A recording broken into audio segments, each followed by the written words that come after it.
Testing, testing. Reeled, can you hear me?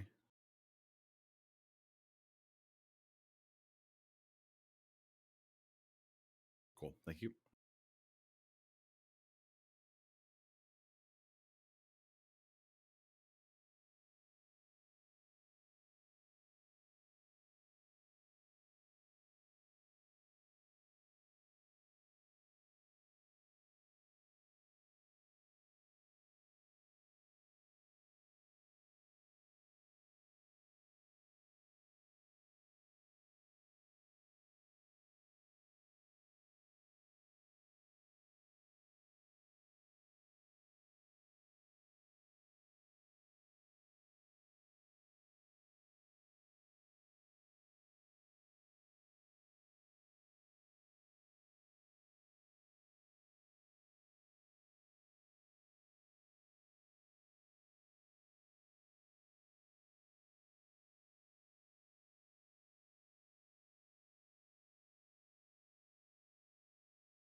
All right. Hello, everybody. We're going to get started here in just a few seconds. I'm just waiting on one more thing.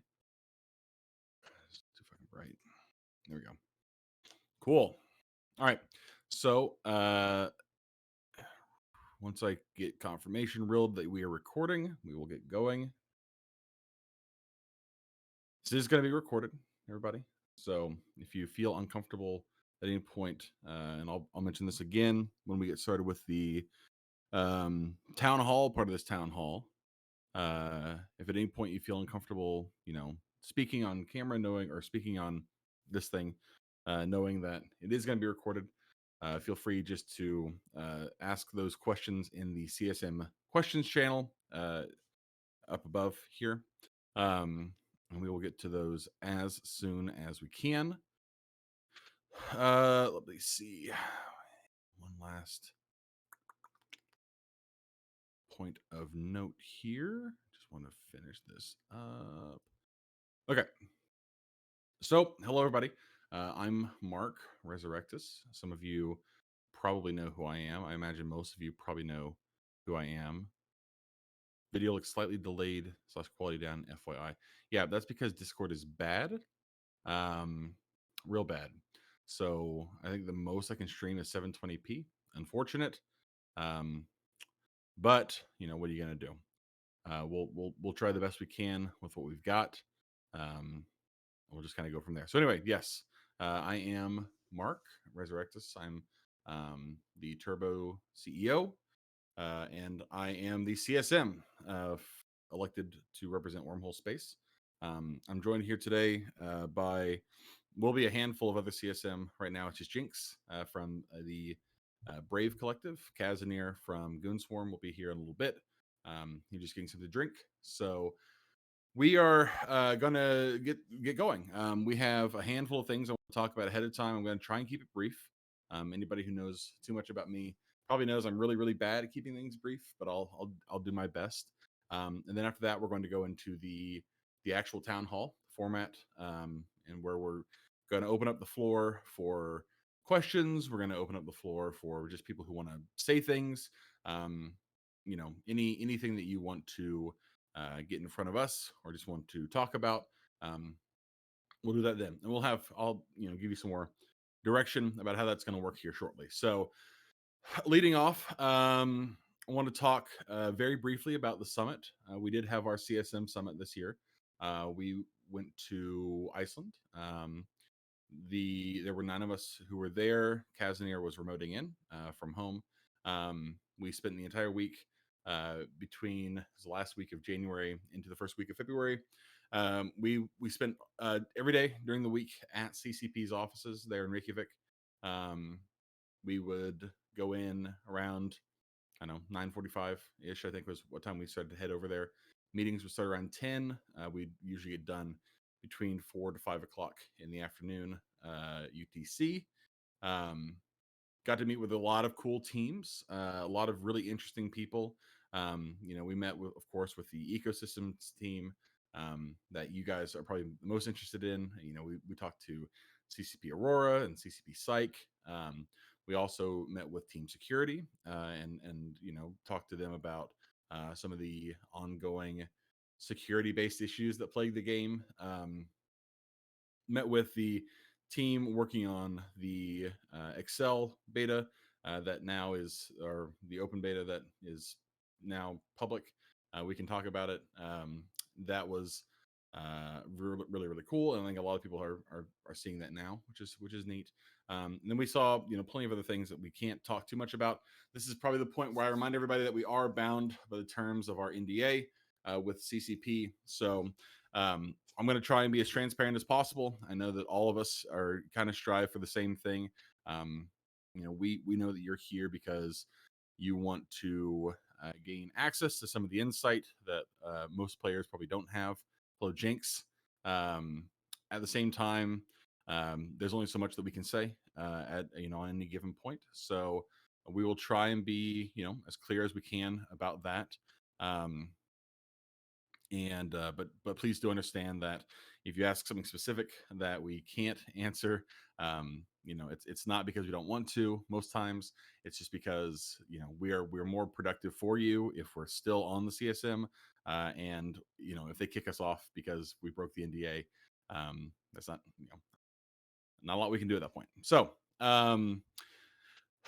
the next thing I want to talk about, first of all, I wanted to thank everybody, especially thank the entire community for a bunch of different reasons. One, for your patience over the last couple of months with us and with what we're trying to accomplish here. This is a lot easier knowing that we have people who are on who are working to support our efforts, and making yourselves heard has gone a long way towards kind of bolstering our efforts on the back end. It's one thing if CCP hears it from 10 people in one room, and a lot more if they hear it from 25,000 people scattered across all the different time zones. So that makes our job a lot easier. And what also makes our job a lot easier is how much you guys have turned out over the last, I'd say, 4 or 5 months and actually been playing the game. It is very, very easy for them. Not to say they do this intentionally. I don't believe that, but it's a lot easier for them to kind of take us seriously and take our community seriously if they know that there are people still actively playing the game. And the numbers support it. Wormhole space is healthier today than it was a year ago today.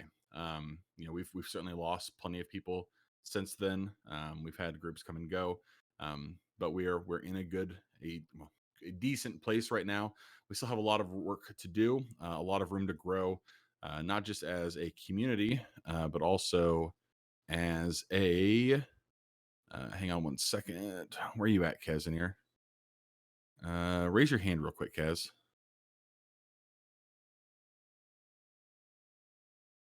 I don't know if he's actually in here. Anyway, not just as a community, but as a player base in general. The advent of the faction warfare changes was huge for us, as huge for the game. Saw a ton of people come back and start playing more actively. That went a long way towards kind of bolstering the the feeling of here we go. There you are. Bolstering the feeling of uh, goodwill that CCP has about the game as a whole. That's it. I guess what I'm getting at is the more you guys play the game, the easier it is for us to say like, justify making decisions based off of player interaction, right? And you guys have really shown up over the last couple of months, and we really appreciate it. I really appreciate it, especially because it's a lot easier for me to make the argument that wormholes are not dead if wormholes are not dead. So that's super cool and really appreciate that. Gonna hit on a couple of things real quick that I think we collectively are still working on, and I personally am still working on, just to kind of get ahead of it, because I know you guys are gonna have a lot of questions about what we're even doing over there. Obviously, a lot of this last term, most of 2022 up till the end, when we saw the Uprising expansion, a lot of that was focused on faction warfare changes.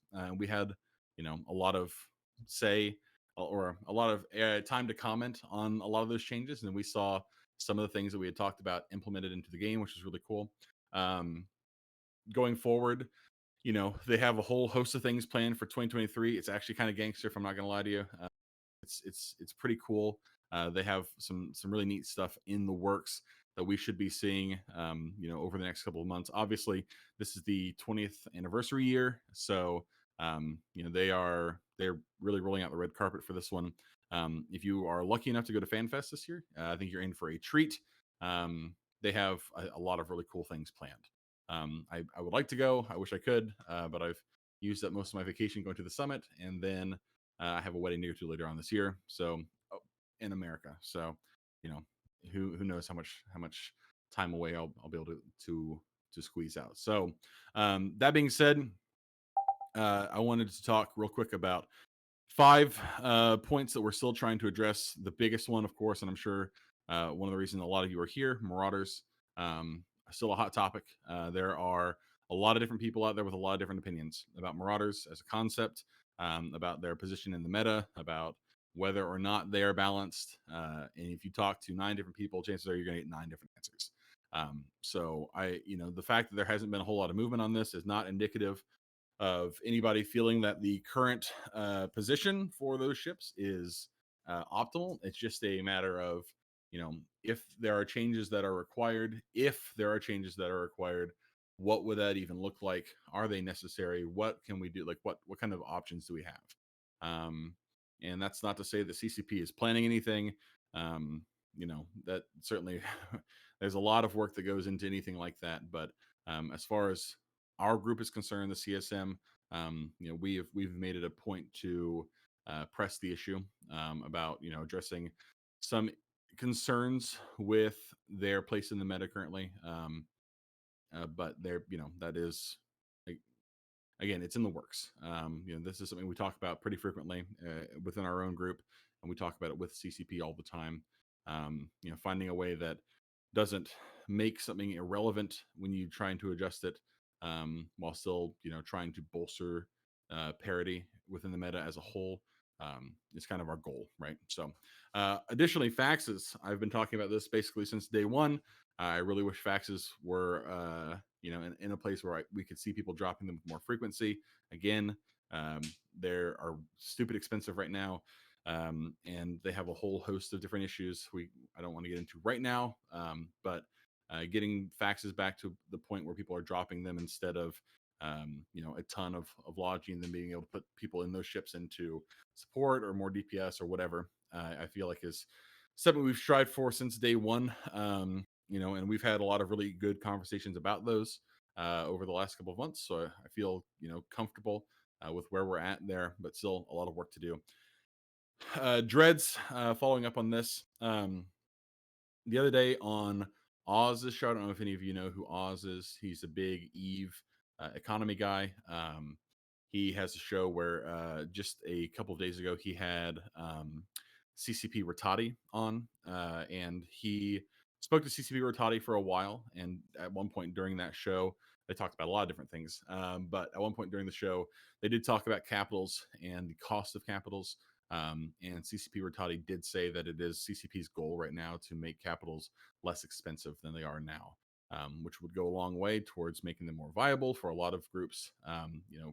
One of the things we've talked about a lot is how how much of a pain it is that dreads have kind of fallen by the wayside in high class PVE sites compared to marauders, which are in most cases easier and more mass efficient and more likely to get away because they're not tied down by a 5-minute siege timer. So finding a way to get dreads back into that ecosystem is, I feel like, a good way to make the entire ecosystem healthier. They're big targets that people want to kill. People get excited to kill. And they are not quite so slippery as marauders are in 2023. So they also talked about wormhole blue loot.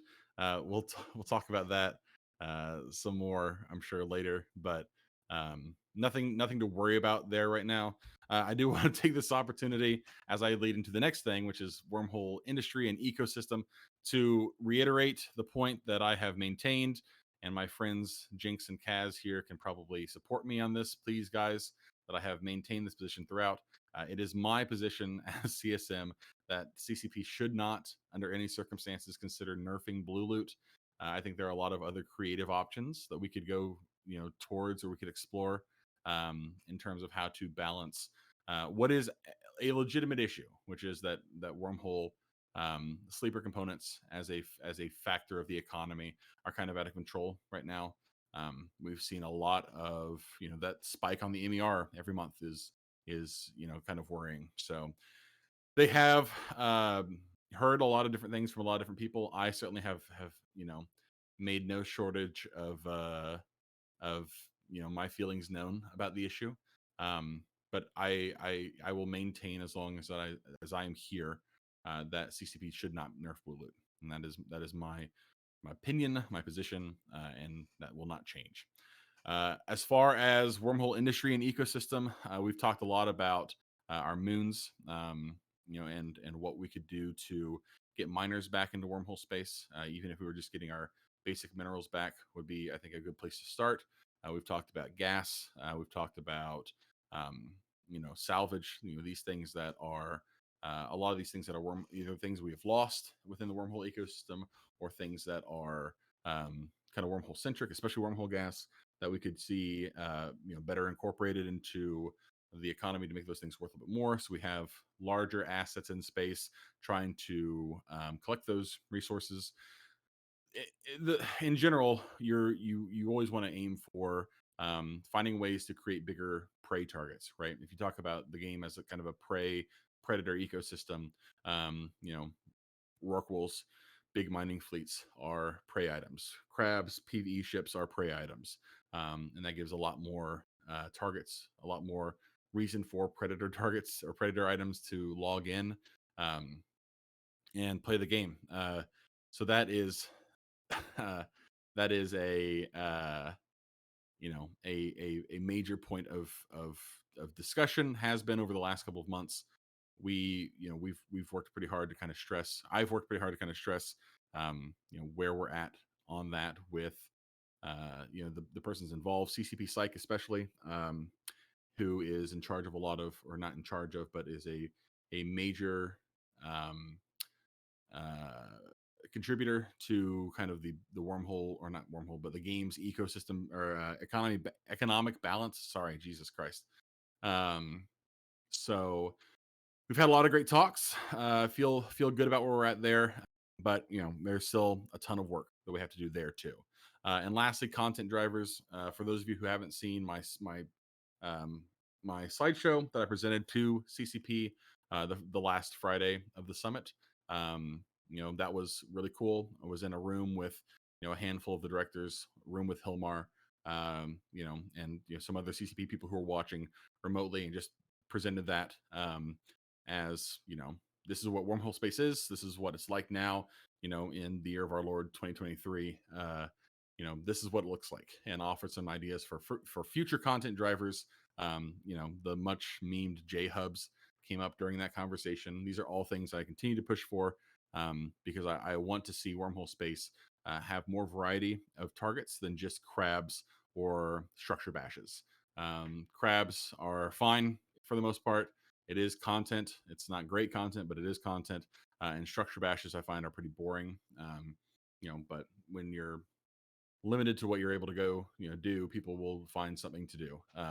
Having a couple of different options to um, give people things to fight, and encourage people to fight. You don't need a thing in space that you have to go push a button on in order to trigger a fight. We should be able to give players more incentives to undock and fight amongst themselves just because they want to, and more incentives to keep people out of wormhole space if they don't want to fight. I mean, this should be a dangerous environment. Like, there's just no two ways about it. Like, the game is better when wormhole space is dangerous. And there's a lot more that we could do on that front too. But those are all goals down the road. So those are kind of the big things that we're working on right now. One last thing before we move into Mark, the yes. I think I'm just going to share. The rest of us on CSM got to go. We went roaming with Pando and Bjorn, and Mark spent 2 hours on his presentation. So um, he held the floor for quite some time and sacrificed some fun. Yeah, it was kind of wild because we knew going into it that the roam was going to be that afternoon, and a couple days ahead of time, CCP Convict comes up to me. His name is Dan. He's a really cool guy, a super OG. He came up. He's like, "Hey man, I just want you to know, like, I really want you to be on the roam, but it's also during your presentation. So if it's okay, we're just gonna go ahead and do it. But you're gonna have the entire block to yourself," which honestly was fine. Was as much as I would have liked to be there, having kind of the floor to myself to be able to talk a lot with again CCP's upper management was really, really cool. Obviously, I wish I could talk more about what they wanted to talk about. They had a ton of different questions, but it was a really cool experience, and I'm glad I was able to do it. And I hope that it was well representative of what we were. Now I'm curious. Did we record that? I should have stayed awake. We did record it. Yes, it's not something that we can share publicly, but yes, it's on the it's on Confluence, I think, somewhere. It's in there somewhere. You know what I'm talking about. Anyway, so before we move on to the bulk of what we're trying to do here, I did want to take this opportunity to announce this is not really a secret. I do plan on running for CSM 18 this year. Um, I think it is imperative that we continue to have a wormholer on the CSM going forward. I think it's always been the case, but we've had some concerns in the past that have kept us from realizing that reality. I would like to make sure that those concerns are kind of a thing of the past. I have built a really good relationship with a lot of the big players at CCP. Not just extended to the folks on the community team who have been great. CCP Swift, CCP Zealous, CCP Convict, CCP Paragon, are all the our main contacts there.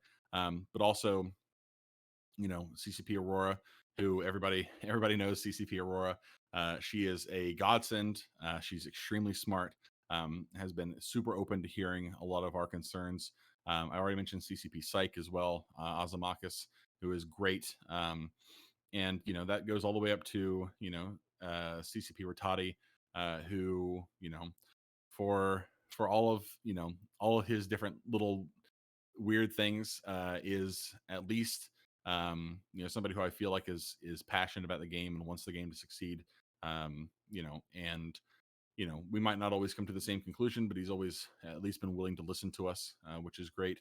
And Hilmar, for better or worse, if people feel a zillion different ways about Eve's, CCP's upper management, Hilmar, not least of which, certainly. But we've had I have had a great opportunity to build relationships with all of those people, and feel like I could take any of our issues to any of them at any point, and have done so, which is great.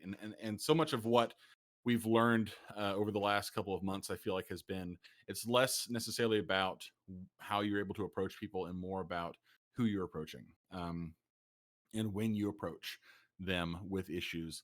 And all of these things are all of these these relationships, that get built up over time are something that we've had to spend a lot of time to working on, and being able to roll, that progress over into another term or two. I feel like we go a long way towards, getting to a place where we don't have to restart every year and try and work from the ground up. Like I've said earlier, I have a lot of things we're still working on, a lot of issues that we're still pushing, projects that I'm working on internally with CCP to try and get to a place where we feel comfortable with those issues. We've been able to accomplish a lot of things so far. We fixed the bash and scram bug where rats in capital sites weren't, or in high class sites weren't scramming ships in Bastion, which was great. We fixed we band-aided over the frig hole issue by reducing those holes to a 4-hour timer instead of a full 16, which has been well received so far. I feel pretty good about that. We've been involved in a lot of different ship balance things, and we'll continue to be involved in more ship balance things to try and bring more parity back to the meta. So I feel good about what we've been able to accomplish. I feel good about what I've been able to accomplish there. And as a result, I am intending to run again next year. I encourage other people to do the same if they want to. But I hope that I will once again be Wormhole Space's number one candidate. But we'll see how it goes from there. So, and a good relationship with it's a hard thing to do in this business to run without the support of a lot of the null blocks. Obviously, I've had a great opportunity to get to know a lot of big players within the big four, big five in nullsec space. Have clearly been able to get better those relationships within goons. Certainly the meta show has done wonders for that. So I feel confident that I can get reelected, feel confident that I can continue to represent your interests, and I hope that you will consider me whenever the election is this year. So all that being said, it is now time to transition to 25 minutes. I'm about 15 minutes over what I wanted. Time to transition into the bulk of this thing. So here's what we're going to do. At the bottom of your screen, there should be a little icon that looks like a hand. You can, if you press that hand, it'll raise your hand, and then I'll see it on my list over here. I'll call you up, and you'll have an amount of time to speak. Try to keep it as concise as possible. We have a lot of people here, actually more than I was expecting, which is cool, and I really appreciate you guys all showing up. It doesn't have to be a question. This is not a Q&A. You don't have to ask any one of us any kind of questions. You can just talk. You can just say how you feel about something, but do let me know if you're just voicing an opinion, so I'm not sitting here waiting to answer. But if you do have a question for me, please let me know that you have a question for me. Same goes with Kazanir, same goes with Jinx. I want to be clear too about one other thing.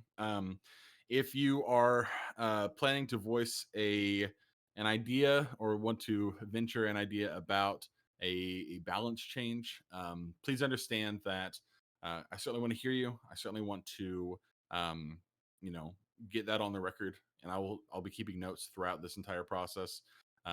But rarely is it ever so simple that we can just take a list of things to CCP and say, hey, what do you think about all this? Right. A lot of these ideas have to be kind of condensed and put into a position where we have information, that we can approach them with. We have to find consensus a lot of times within our own, the CSM. We've done pretty good about, being able to agree with each other on a lot of issues, but that's not always been the case. So don't just assume that, and as much as I would like to, please don't assume that just because you mentioned it here, it's going to be something that I'm able to take to CCP. Even if I think it's a great idea, there's a lot more involved from that. But I still want to hear you. And I want to, one second. Yes. Also, if you don't want to, thank you for reminding me, Dan. Before we get too started again, I want to really thank Dan KXO, one of the Turbo directors, and Real Tundrapaw, also a Turbo director, who are helping me out a lot today. Really appreciate the work that you guys are doing. If you have questions that you do not want to speak on the recording, that's fine. Don't feel bad about it. You can just drop those into the CSM questions channel up above in this little area here on the server. Just drop them in there, and I will get to them typically in between some other people who are raising their hands. So that being said, floor is open. Feel free to raise your hand, and we will start sorting through this part of the process.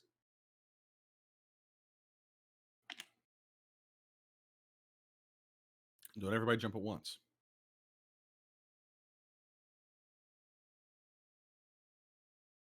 Yes.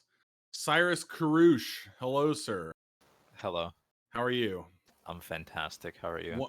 I'm wonderful. Thank you. Cyrus, who are you with, and what would you like to talk about today? Oh, I'm just a small ganger flying on his own. That's true. Something that you touched on in your opening spiel regarding the change in blue loot as a share of MER and how people are frustrated in the way that blue loot is being generated nowadays. An idea I've commonly put forward is the idea of deleting the Drifter and moving the blue loot from Drifter to Avengers as a way of reducing the amount of ISK that can be generated by subcap roaches, but also encouraging the use of capitals in high class, especially all three capitals, faxes, dreads, and carriers. I guess my question's a two-parter. One, has this idea ever been brought to CCP? And two, if it has, what was their reaction to it? Good question. I'm gonna By me, I have to answer the first Yeah. part, right? So I'm a nullsec guy, right? But my career history involves a secret business partnership, hobo dreading through C5s over 10 years ago. And not just dreads, right? It was 2 dreads, 2 carriers. Faxes didn't exist at the time. So when you say this, it harkens back to the type of wormholing they removed while I wasn't playing. So we've mentioned it. Yeah, it definitely has come up, and it's something that we've. I think I would kind of loop it into more like on a broader scale, like high class PVE changes in general to make the sites one more dangerous. The spreading of scram issue is it's kind of been one that we've talked about a lot. That has to do with a rat AI issue that I think is maybe a little bit more involved than we would like it to be. But I mean, anytime that we approach the devs with like, hey, here's a thing that could be more involved or could have some more options, like everybody's initial response is like, oh, cool, that's oh, that's super neat. But then the question becomes like, well, how do we actually implement it, right? So the short answer is yes. We've Kazanir has brought it up. I've brought it up. With the folks who I've talked to, an interest in creating more interesting capital escalations in 5 and C6 sites.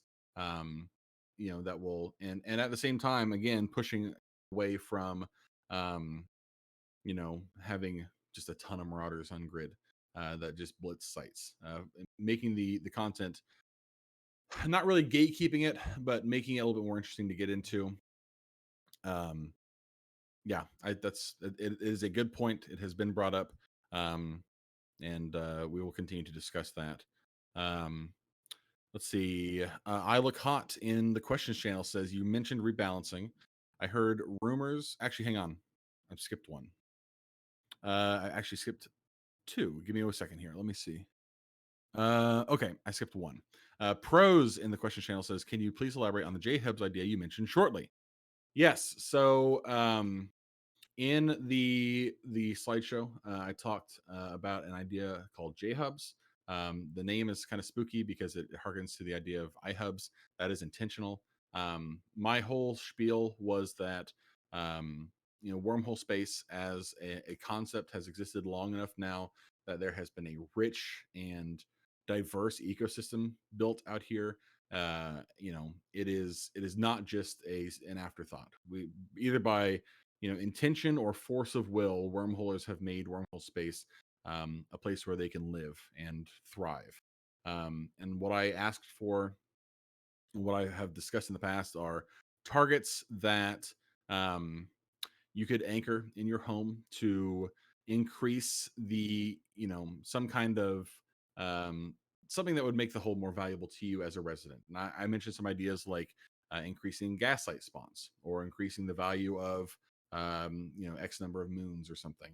Not just making blue loot better or making your combat sites spawn more frequently. Those are all kind of boring. I would like to see more heavier assets put into industry within wormhole space. And so anchoring this thing would sort of benefit the whole passively and also provide a target for other groups to come hit.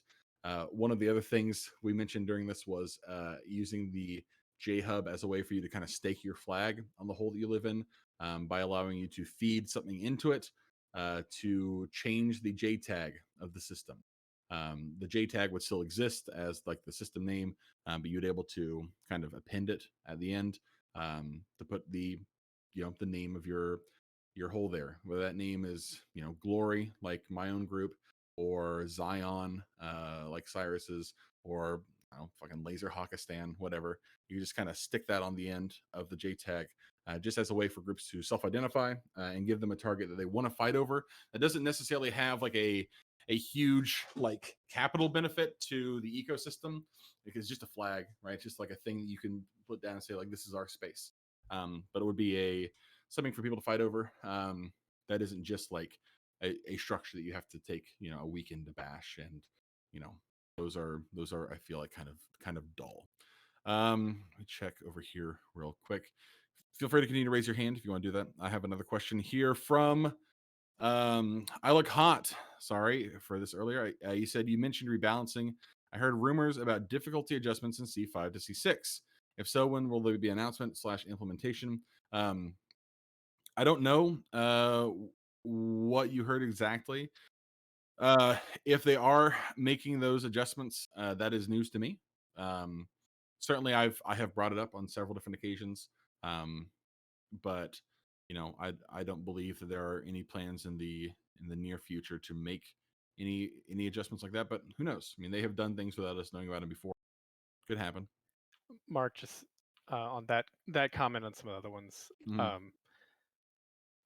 People tend to ask like what CCP thinks, and that's what we explicitly can't answer. Yeah. So it's much easier for us to answer questions about how we think things are going, or what we've asked, or what we've said. Yeah. If you want to know about the future or what CCP's commented, that's what we can't comment on. So. Yeah, that anything that where it's like, hey, I heard that this out. Like, what do you know about this? Right, anything we actually know, we can tell you what we're telling them Right. and what we have argued for if it's a hot topic, and especially if they go out and make commentary on certain public streams, then it's fair game, right? But yep. So I would say to that one, I don't know anything about it. I'd be interested where you heard about it, but it's news to me. So, let me see here. Go down to the chat channel again. Yes. Teddy. Oh, wait, hang on, Teddy. I'm going to send you back to the audience for a second. I skipped one. How? Yep. That sucks for you. Nate Fart from Mutts. Hello, Nate. How are you? Hey, how's it going? It's going well. What do you got for us today, sir? So you touched on the mining and industry aspect of things. As last time, I'd always like to ask for the gas huffing drones because I'd like to shoot some orcas and oracles out in wormhole space. Yeah. I have talked a lot about we've talked about drones. We've talked about heavier like kind of barge level assets that could be scooping gas. Obviously, the big meme is the gas Rourke, which I have vouched for on several different occasions and would like to see. I think that might be a pipe dream, but would be very cool. And those are the kind of things that when we talk about having bigger, heavier assets that are targets in space, those are the kind of things that I think we because ventures and those are very hard to catch and not really very rewarding when you do. A fleet of barges, huffing a cloud, or a Rourke sitting in the middle of a cloud would be a big, thick thing that you could, put a fleet together to go fight, and the defenders would be willing to defend it, or I would hope be willing to defend it, because it's a big, expensive asset. So, Locally, I see your thing. Teddy, if you want to raise your hand again real quick, because I did skip you. I feel bad. Not that bad. I'll go to you first. Teddy, hello. How are you? Who are you with, and what do you want? I'm good. I'm a director in Foxholers, or Outfoxed. Right on. What's up? Given CCP's recent, or well, not recent, but historic lack of willingness or ability to balance certain ships that are heavily favored by nullsec, how confident are you in the ability for CCP to actually successfully rebalance Marauders? I would say that the Marauder issue, in terms of how do I feel about their ability to do so, I think they could do it if they wanted to. And I think that it is something that is within their power to balance. I think that they are getting a lot of information right now from a lot of different people. At the end of the day, they're going to do what they want to do. If they feel like Marauders are in a healthy place, then chances are we're probably not going to see too much.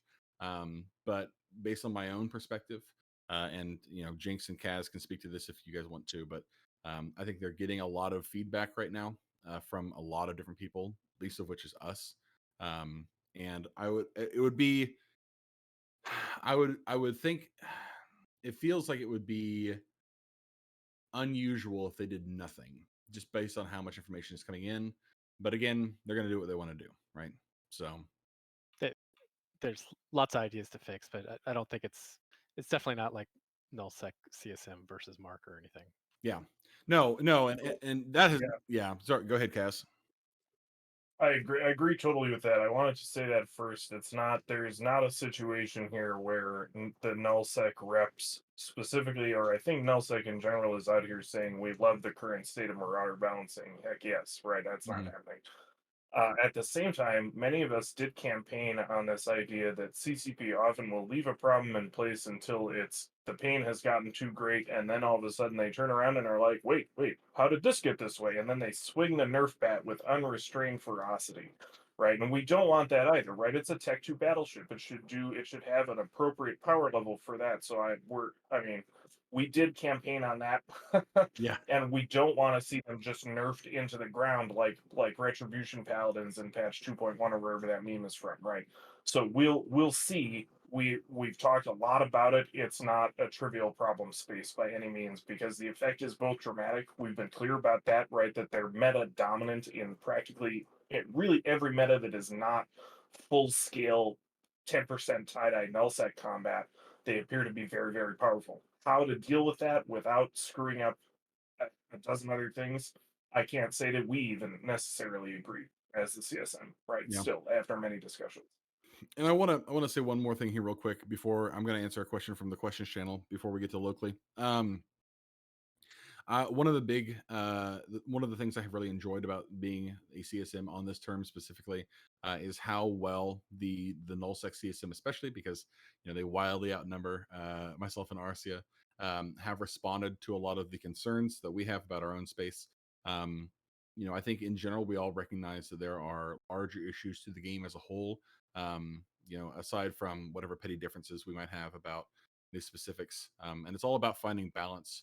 Or ways to balance things that don't nuke them across the board, right? We talked about this a lot when we talked about the surgical strike changes a couple years ago, and how they were changes made to address an issue in a certain region of space that affected a lot of different regions of space. We're trying not to make that mistake again.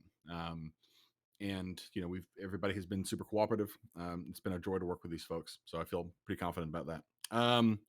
Okay, locally, I will get to you here in a second. I hit one of these questions real quick. Sebastian says, sorry if this has been covered. I'm curious about the NPE and the changes that have been done to it. My question is, has CCP seen a marketed increase in player retention and activity within the NPE? Is there going to be any more changes to it within the future, coming up or in the near future? Thank you. If there are, it probably wouldn't be something we'd be able to talk about. I know Jinx has talked a lot. Has had a lot to say about the NPE as a whole. I don't know if we have even seen those numbers. They probably would not give them to us even if we wanted to. I don't even know if we've asked for them. Jinx, do you have anything more to speak on this? Again, we those are because it's talking about future. It puts us in a bind. Yeah. Yeah. So I'll say they've talked to us about their understanding a little bit of the numbers. I felt like I learned something from that conversation, and I'm relatively confident actually about from that what they told us they were going to do next, and what they've chosen to develop based on their understanding of that. We will. I'm not going to say about the NPE specifically, but they made decisions based on that information and have made development choices that I actually was enthused by. And that's pretty much all I'll say. So I was happy with what we did get connected to that question, actually. Yeah. I think that is probably the best answer you can give without revealing information. So that's Yeah. a pretty good guess. I agree. Okay, locally, you are invited to speak. Come on up if you would like to. Who are you with, or who are you with, and what do you want? Hey guys, Hello. can't say I'm representing many people, but some people may know me. Actually, I have two things to say. First Go for thing is a request because I was shooting some people a couple minutes ago. I missed most of starting talk, and I hope there will be a recording There so will. I can Yes, sir. get it. Yep. Yeah. And second question, based on your CSM experience, what do you think is best way to bring certain topic to CCP? I mean, what is feedback loops that pay most attention?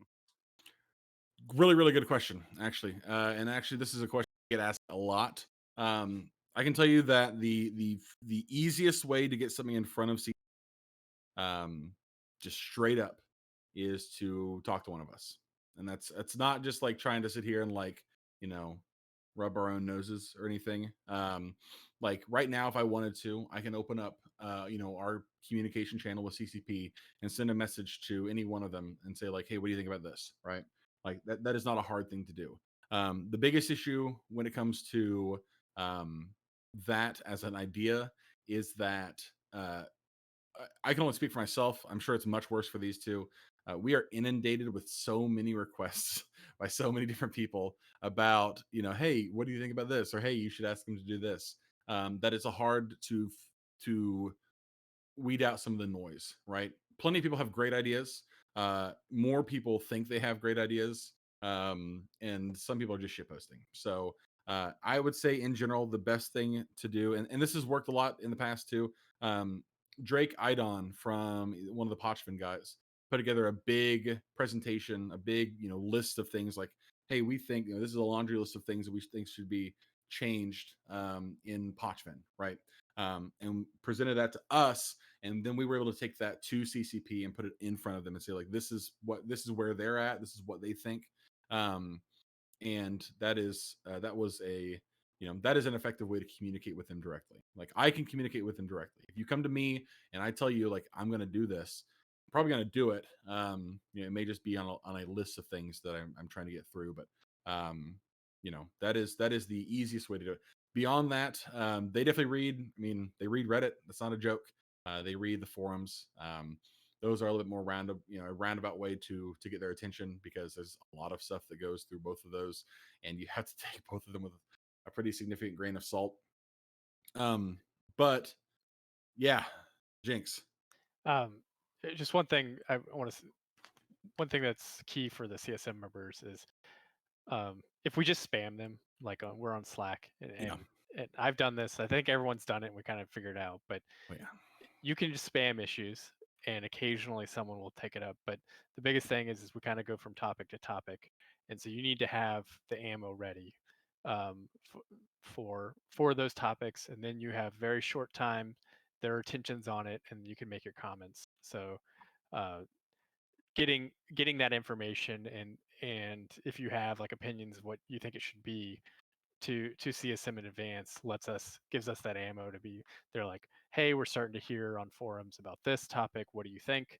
And if someone's given us a good half page on something, it's much easier to be like, oh yeah, I've heard about that, this is the problem. And and you part have of to pick your moment. Part of the job too, as a CSM, is like balancing all of the things that you've heard and all of these different ideas that have been pitched to you with like the moment that you get to talk about it, right? Because we don't have, I mean, I could send a zillion messages on Slack right now, And half the time, those people are either working on something or away from their computer or whatever. So you have to find the right moment to do that. You know, a lot of times it's not even in the meetings. A lot of times it is, off, out of the meetings when you just have a chance to sit down and talk to somebody. If they, but I mean, at the same time, they're doing their jobs too. I mean, they have been good about getting back with us and talking with us, but they also have like this is their career. They have to have deadlines to meet and work to do in the meantime. So they as much as I'm sure they would like to, they can't just talk to us constantly all the time. So, but that is the fastest way We for sure. certainly, yeah, we'd love to talk to them 3 times as much. That said, Yeah. we don't feel ignored by any No. means, right? No. Moving on, I'm going to answer a question before we get. I'm going to do 2 questions from the questions channel because we have a little bit of a backlog here before we get to the next person. I think it's Jezza's next. Evie says, on the same note of ratting, not a lot of folks are doing low class because Marauder high is so easily obtained. Site running has done low class is also blitzed in Marauders. Do we know what we can even do for low class right now? That's a really good question. I don't have a good answer for you right now. Not because it's not been discussed, but because there are so many other things that are kind of up in the air right now that we have not really. I have not even had a chance to put together like a comprehensive presentation on what that might look like. But I have heard a lot of great ideas, so I would encourage people to continue to send those good ideas. When I have the opportunity to, kind of present something to the devs who are involved. It would be good to have more information there as well. Alteru, one of my guys, says people like to mention Marauders a lot, but is there an indirect way of lessening their power, such as increasing some other ship class power in regards to fighting Marauders? Maybe more like a rock paper scissors type of balance, where you'd bring example hacks, but they'd be countered by Marauders, who are then countered by X, and X is countered by something else, etc., etc. In a lot of cases, this is already true. Like the the counter to Marauders currently is kind of mass dreads, but dreads as they exist in wormhole space are don't really exist in a super meaningful way currently, just because of the PvE changes and a couple of dread prices. So yes, that has been discussed as well. We talk about this a lot, and Kaz brought it up a little bit earlier too. The idea of not just nerfing things, but also making other things better to compensate. I had talked about it. I don't remember where a couple of weeks ago, but the number of things you would have to make better to bring them kind of in line with where Marauders are at, or make them competitive against masked Marauders is really, really high. And it is much more likely that we would, it is a more compelling argument, I think, to find a way to make Marauders more even than they are currently, as opposed to just like making other things better. Because as much as I would like to make other things better, there are a lot of other things you would need to make better. I'm going to get one more before I go back to the questions in the town hall channel. Ren Crow says, do Marauders really need to be balanced, though? I know they're strong, but they're still killable. People rage roll into and kill Marauders all the time. Marauders are good, and they're not cheap for sure, but I think a lot of people's concerns with Marauders are that they do a lot of things really well. They're not they're kind of a Swiss Army ship, but I mean, that again, without effective counters, especially, right? Yeah. It's hard to, you can't just pick something and deal with them in any specific way. Right. Yep. I think that there's just a lot of concern about how they are kind of a catch-all in the meta right now. They're really good. They do a lot of things really well, and they are not impossible to counter, but they're prohibitively difficult to counter for a lot of groups. So, moving on, Jezza McWaffle. You are invited to the stage, sir. Who are you with, and what would you like to talk about? Hello, Mark. Hello, everyone. So I'm Jez Waffle. I'm the only director for Suddenly Pineapples, and I wanted to do talk about Marauders, like the last 3 comments. So Fair enough. my question here is, when you and the other CSM members, have discussed Marauders with CCP, has this been a fairly one-sided discussion with the CSM presenting to CCP with like X issues, or has CCP raised concerns about usage of Marauders or about anything specific with Marauders to the CSM? Is that your only question? Just before I. Yes, that's my Okay. question. So again, a difficult question to I can't talk about specifics. I would say in general, anytime we're having a conversation like that with CCP, it's always a back and forth, right? It is very rarely ever, and a lot of that is just a testament to the kind of relationship that we as a CSM have built with the people at CCP who we talk to most frequently. Most of those people are, they are cooperative, right? They want to talk to us. They want to hear what we have to say. They want to offer their own suggestions. Um, a lot of the things we've been able to work on over the last couple of months, we've been able to see put into the game have been issues where, we started at one position, they had some ideas, we had some ideas, they had some ideas, and we reached some kind of, common middle ground. So the Marauder discussion obviously is no different. There's a lot of talking going on back and forth, and that's not super encouraging to people who are, really upset about Marauders. But it's just like anything else. I mean, what we're doing is trying to find balance within a competitive, entrenched ecosystem, and it is difficult for us to, it would be silly if they had nothing to say about these issues, right? But they do, they have, to their credit, they have a lot to say on their end as well. Okay, we're gonna do the next one, buff and sublexes. You are welcome to the stage. You've been invited. I think this is Lucas. Luca, is it not? Maybe not. Looking, where you at? Okay, well, if you join, where are you at? You're on here somewhere. Stupid. All right, well, it is you, but just go ahead and throw your hand up again if you don't. Oh, okay, we're gonna skip ahead to Lorkson Ulamari. Lorkson, come on up to the stage, sir. Who are you Morning, with, and what would you like to speak about? I'm one of the officers in Sugar. This is more of a personal question, not necessarily tied to my alliance or anything like that. Sure, go ahead. With the talk of Marauder balancing, um, if they do quote unquote balance Marauders, does that possibly mean that carriers will be viable again, either in nullsec or wormhole space? Because I know as of right now, Marauders kind of out dominate carriers by a long shot, at least DPS and tank wise. That's a great question. Marauders are so Marauder. Okay, so this is an interesting point you've brought up, because one of the issues that we've talked about internally within the CSM about Marauders is that they have kind of creeped out into so many different ecosystems and have filled a lot of gaps where previously other ships were doing a certain thing. Certainly, I would like to see carriers used more in wormhole space, because I think carriers are kind of gangster, and carriers have a higher skill ceiling than a lot of the ships, just because you have to understand fighter mechanics, right? They, I don't know if we would see, if there was an adjustment to one. That doesn't necessarily mean that there would be a benefit to another.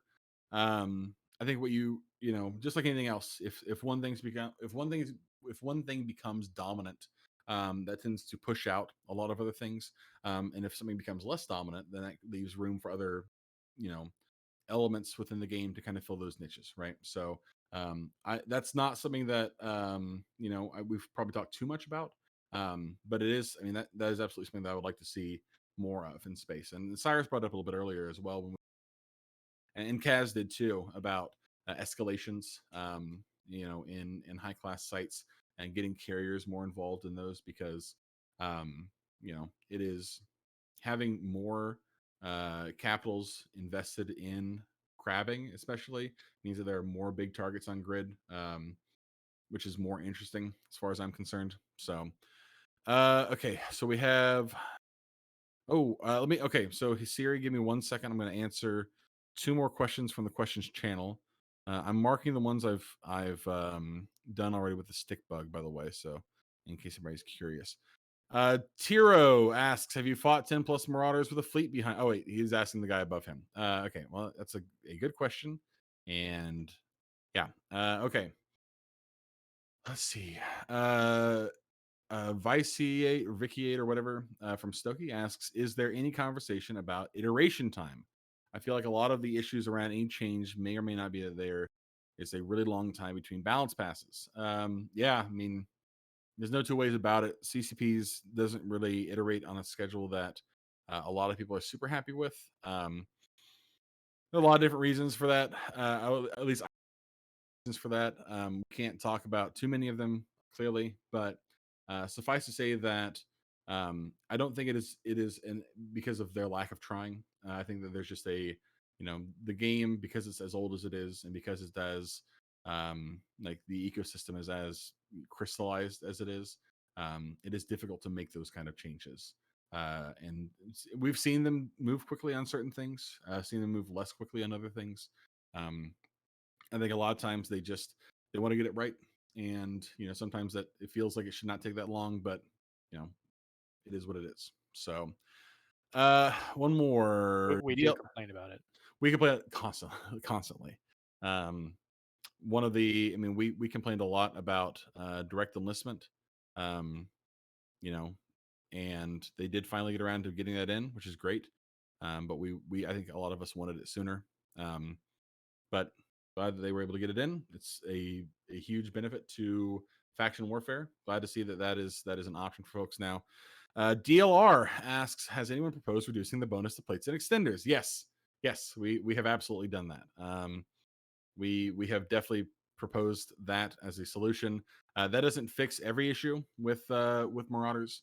It is a triple plate paladins are obviously pretty good, and the plate buff as a whole was a good change for battleships, but it has been brought up for certain. Moving on to, let's go back down here real fast. His Siri. Oh, Lucas, you're here. Hello. Yes, I have been patiently waiting. Yeah. What do you want? So my question is, have you had a discussion, or maybe it is in plans for you for the next year, maybe, to talk with the CCP about low-class wormholes and to differentiate low-class wormholes from high-class wormholes? Because as it currently stands, low-class wormholes are only different from high-class by the difficulty of PvE and therefore the reward that you get, which is significantly smaller, but it is pretty much the same thing. You get the resource-wise, you get the same things as in high class. So for a lot of groups that move in low class, they are just temporary homes for them. And if they want to continue playing in wormholes, they usually move up to higher class. Yeah, and we mentioned it very briefly a moment ago as well. I would like to have a plan for some kind of proposal to pitch to CCP about the question of low class holes.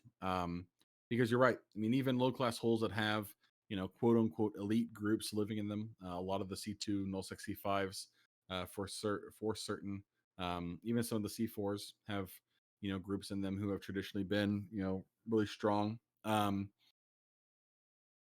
There are a lot of different things that we need to address, or I think a lot of other things that need to be addressed before we can even have that discussion. But it is a discussion I think is important. I have not, to my discredit, I guess, have not really had the time to sit down and work out a list of changes that I would like to see to that environment.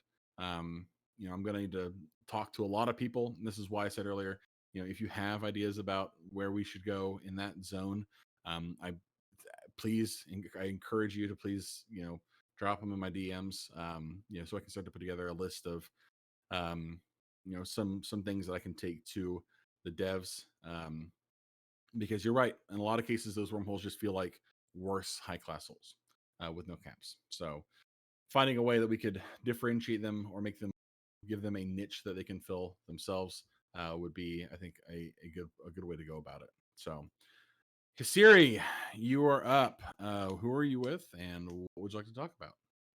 Hello. I'm Hello. History. I'm with Stratsco Corporation and Pretenders Alliance. Lead up both. This is kind of general for any CSM that want to talk about it, feel comfortable Obviously, you guys have had a really good insight into CCP and how they operate. Could you shed any light of which areas you think CCP is spending the most attention on, or what they're most concerned with? Not necessarily specifics, but meaning, are they really focused on gameplay? Are they really focused on the graphics or marketing, etc.? Kind of the biggest headaches for them that they're trying to solve. Sure. So you're right that we can't really talk about specifics, and actually even talk about generalities is kind of hard here. But CCP has a bunch of different teams. That's not uncommon knowledge. Everybody knows that there is an art team. There is a team, that handles marketing, right? Just like any other business. A team that handles, they have an ecosystems team. This is all pretty widely publicly available stuff. Um, so when the question of like what are they prioritizing comes up, it's not just as easy as saying like, oh, they're prioritizing XYZ, right? Because they have a lot of different teams doing a lot of different things simultaneously, and all of those teams have different priorities. What you end up seeing just kind of depends on what they can get done prior to a release. This is true everywhere in the games industry. People, I feel like a lot of times think that because we haven't seen X in a while, that means that they're not working on X. Typically, that means that they are really working on X and it's not done.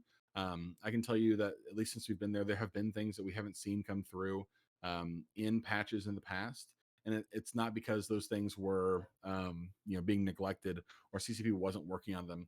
It was just because they were trying to get it right and wanted extra dev time to get those things taken care of. And there's, could they be faster about certain things? Obviously, yes. We've expressed our concerns about that at length, but there are a lot of different things. I mean, clearly, we can even just talk about what they've, they thought faction warfare was a priority, and they worked on faction warfare for 3 years or however long it took. They have been working on the NPE for the better part of again another 3 years. So you can tell that those things were priorities. Player retention obviously is always a priority. We've seen them just recently release a lot of tech updates, so that tech is a priority with them as well. This is not. I mean, I would say anytime that you see a patch come out that has some change to something, assume that has been a priority for at least one of those groups for the better part of at least a couple months, if not longer. All right, I'm going to get to locally again here in just a second. Let me answer another question here real fast. Let's see. Philofin Fane says more targets and more welcome, making mining or PI much more worthwhile. For industry, might open them up to mining fleets to come in and try to get resources. Fully agree. I think it's I ran on that as a campaign platform. That will continue to be a campaign platform. I think it's a really, really good idea. Rama from Be Nice says, any thoughts on changing gas cloud decloak ranges? Not sure what the gameplay argument is to have it so hard to approach gas miners under cloak. I don't disagree. That's more of an issue about how big the gas cloud model is itself than it is just about the ranges under which you decloak. There's probably a separate argument to have there, but that is not something that's that I have brought up specifically. That nerfs Jedi huffing though. It does nerf. Someone said that in discussion as well. Yeah, it does nerf Jedi huffing. So it's not, and this is again a great example of another instance where it's not ever just as easy as fix one thing, right? Because you have to take into account. I mean, when we were talking about frig holes some months ago, I cannot tell you how much flack I was catching from Pando, who has taken fleets through frig holes before to from nullsec to nullsec holes or lowsec to lowsec holes on fleets before, and wanting to not neuter that gameplay entirely. But again, always able to reach a place where people are happy, or at least not really unhappy. Cinnamon Hamster asks, this isn't directly wormhole related, but several months ago stopped doing grounds with no events with no announcement. At the moment, it seems like they have nothing planned for them starting back up again either. Is there anything that we as players can do to get this more on CCP's radar? Talk to your CSM. I think we know about this. We know about this, right? We've talked about this. I don't know if it's come up Yes. recently. Yeah, we have talked about this internally. So I don't have any more information we can offer there, but yeah, it has come up. Bring it up to your elected representative, I guess. Talk about it on Reddit anytime it comes up. They will see all of those things. Let's see. Next one is Monkey Chef says, say how great it is to see 120 odd people in this town hall and half few members of each corporate represented, which shows there's still a shitload of people living in wormholes. That's true. Do CCP have any idea of actual wormhole numbers? Yes, they do. They absolutely know how many people live in wormhole space. They know, hey guys, they know a lot about the game. This is probably not super surprising to most of you. They have a ton of information. And this is another way why it's so hard to talk to you guys about a lot of these issues, is because they have information that they have shown us that people just do not know, not just about upcoming things, but about the game in general. And they also have information that we don't know, that they keep close to the chest for. They will sometimes tell us little bits about it, but it's their game. They have eyes everywhere. They know everything that happens in the game. There's no two ways about that. Okay, locally, you're up, sir. You are invited to the stage. Hello again. What can we do for you? Hello again, guys. Hello. Listening to questions, I have idea. Question maybe. Please. Was it suggested that CSM being more transparent? I mean, I appreciate your work, guys. I am enjoying presentation, enjoying Reddit posts, and etc. But since CSM represents players, it would be really cool if players had more feedback about what is actually happening, what topics brought to attention, what was discussed, what was denied, and etc. etc. Yeah. So I want to, I guess, first say that I agree with you wholeheartedly. And I think everybody else within the CSM would probably say the same thing. We have one of the biggest reasons I would put this off for so long. I mean, we're now in April when we got back from the summit in early February. Was because we were hoping that the minutes for the town hall would be published by now, or the summit would be published by now. They are not. And there are a lot of different reasons for that, but we consistently have asked CCP to allow us to make more information available. Anytime, I can say this with some certainty, anytime there is a big question that gets pushed out on, that gets, reaches the top of Reddit, or it shows up in the forums, or just something that a lot of people are talking about, 9 times out of 10, there's one of us in Slack going, hey, what can we talk about this? Like, what can we say? We want to offer more information. When the ESI endpoints went down, when the Corp ESI endpoint went down, a lot of people wanted to talk about it, and we had to, immediately. And that morning, we, showing up in their DMs, saying like, what can we say? Like, what are we allowed to talk about here? So while, again, their policies are what their policies are, we as a group, I think, continue to strive to get more information in front of you guys. And in terms of like what is actually like what our priorities are as our job, I would say like offering good advice is here. Here, transparency is probably here, and then like somewhere down here is like looking good in pictures, right? So it is. I think it's pretty important to all of us. Let's see. Basically Fired 2.0. Welcome to the stage. Hello, sir. Hey, Mark. Hello, everyone. Hello, Wilhelm. Who are you with, and what would you like to talk about? So I'm with Hard Commit right now, leading Hard Commit. But I actually have a question about more general balance that also interfaces with nullsec, in the sense that I feel like a lot of the questions that have been asked here could kind of be solved, or at least addressed by Team Talos, or more of another CCP team focused on balance. Instead of what seems like more of a patchwork approach from the CSM and CCP Aurora and different members within. How does the CSM feel about that, and has there been any push for bring back a dedicated balance team? Well, I don't know, Kazanir. What do you think about the idea of having a dedicated balance team? I'll try it. I'll try this one. So let me go back a couple questions to the question about what they're focused on, right? I think this type of very game design and frequent balancing team I don't think exists right now. What they have been focused on is more fundamentals in various ways. We've seen a UI update, we've seen a new player experience stuff, which has led into content creation tools that are being used in the storyline. The way to understand faction warfare is really experimenting with new fundamentals, the concept of these combat sites and the advantage system, and seeing how those play out. Right, that's one of the reasons they were focused on that. Right, so I think something like what Talos was is not a top focus right now in a way that the player base would love to see.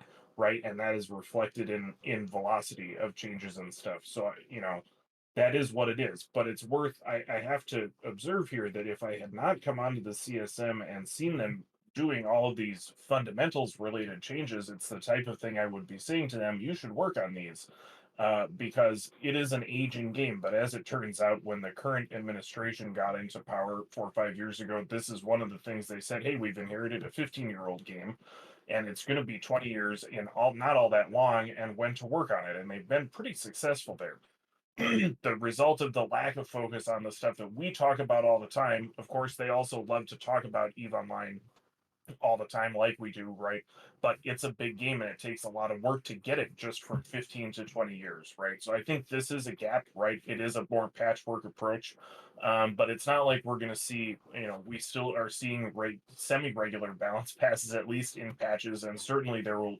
I expect to see dramatic ones in the expansions they have coming this year. I don't want to comment on what the drama will be, right? But we're not being ignored on that front either, even if there's no sort of regularity to it like we would hope.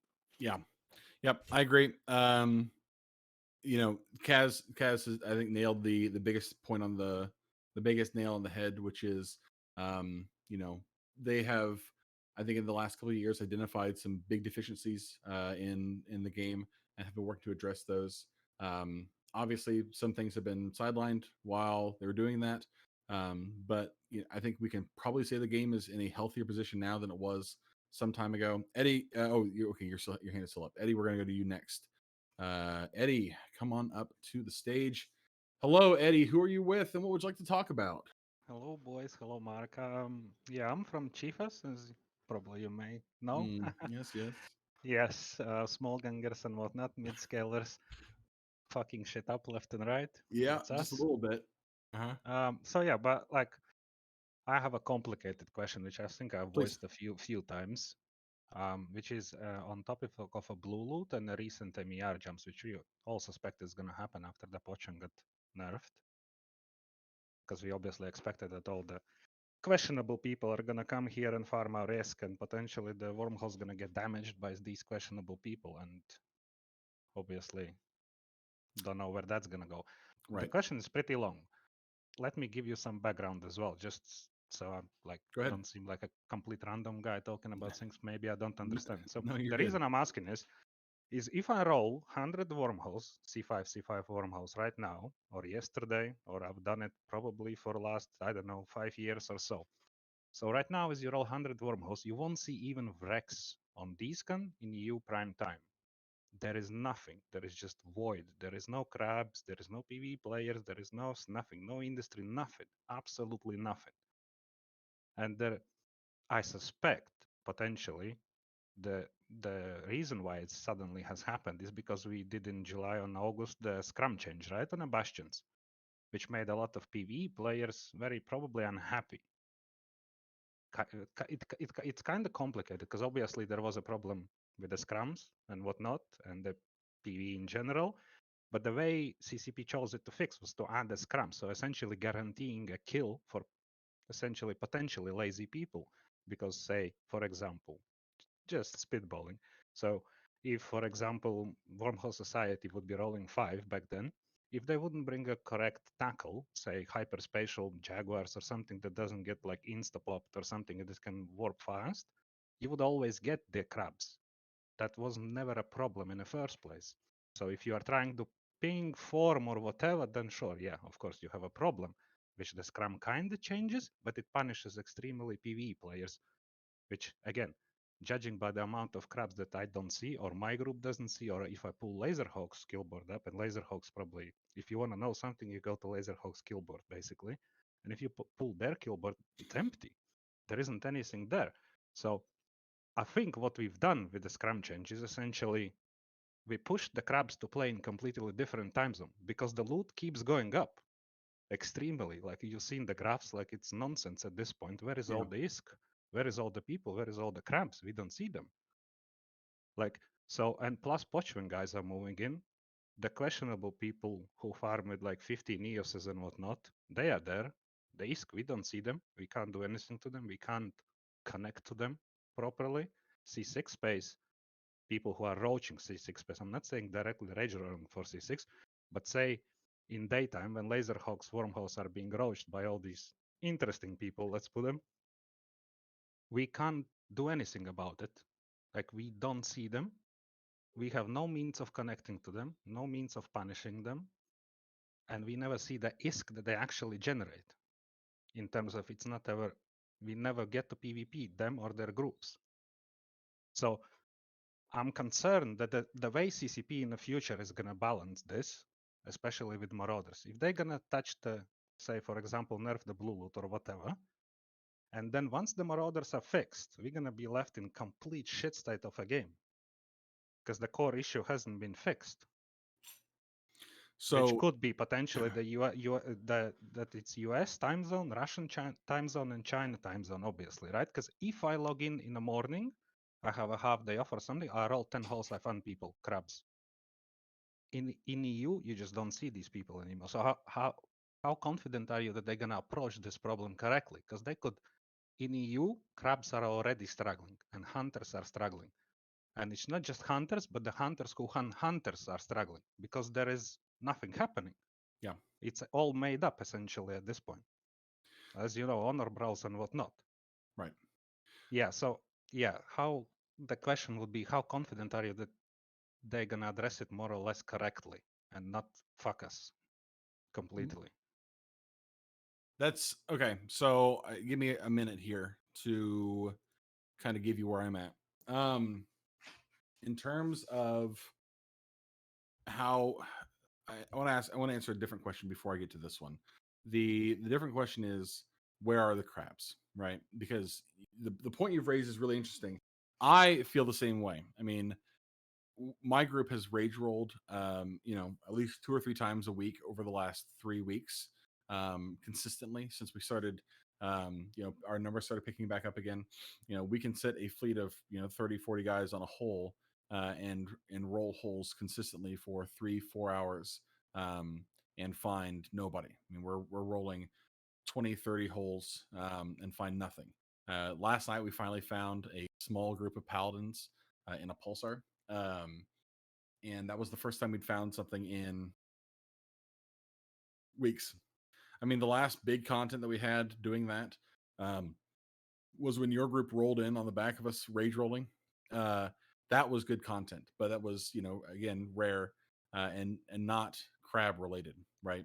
So the issue of crabs being risk averse is a really good question. And it is complicated because there are a lot of different things that factor into it, right? One of the things oh boy.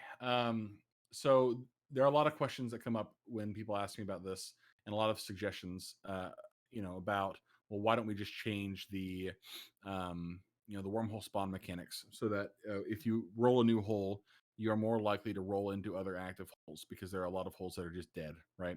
A lot of people don't like that. A lot of people really feel like the wormhole rolling mechanics currently are sacrosanct and can't be adjusted. I've also heard people propose changing the value of blue loot or the amount of blue loot that gets kicked out by Rex on whether or not there are more people active in the time zone that you're in, which seems like a crazy thing to try and balance. The idea being that if you try and crab in off time zone, you won't make quite as much, but that also hurts people who just play the game because they have no other options.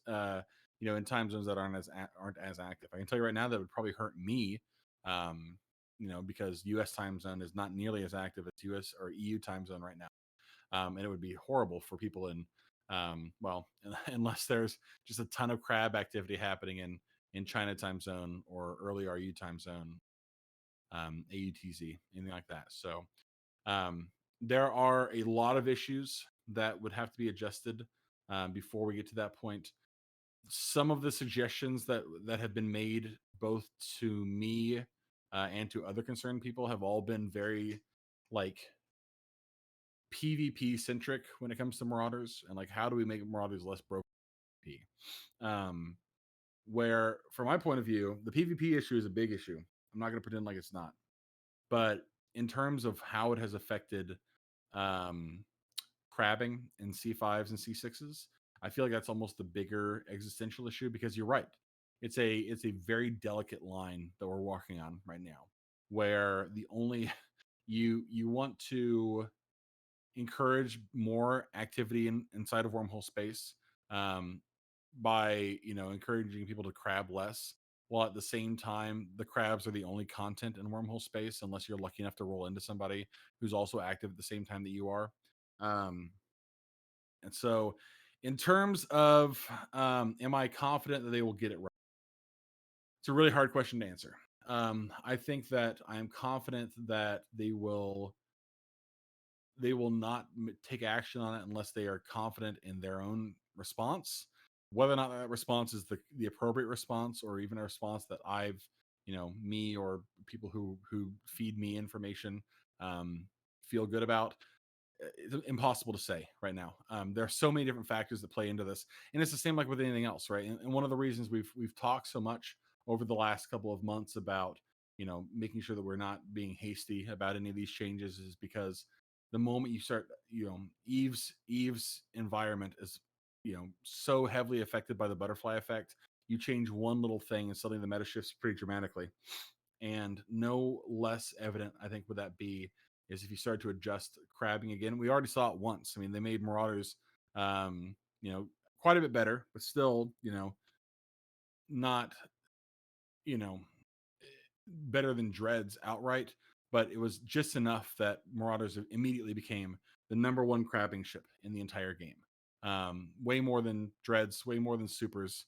And so that is problematic. So in terms of what we're actually going to see, if we see anything at all, I have no idea. All that I can do and all that we can do collectively as a community is try and offer the best information that we can to CCP. Try and give the best insight that we can to CCP about this.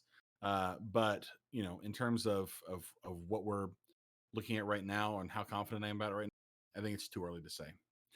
Great question, though. I appreciate you asking it. I'm going to go do a couple of questions in the questions channel real quick, because, oh boy, there are a lot of them. So let's see here. Oh boy, I have to scroll up a lot. Shamo Runner wants to know, is CCP more likely to listen to in the partnership? I don't know. I don't know exactly what the partnership program's line of communication is with CCP. Somebody who's in that program probably will be able to offer more insight than I am.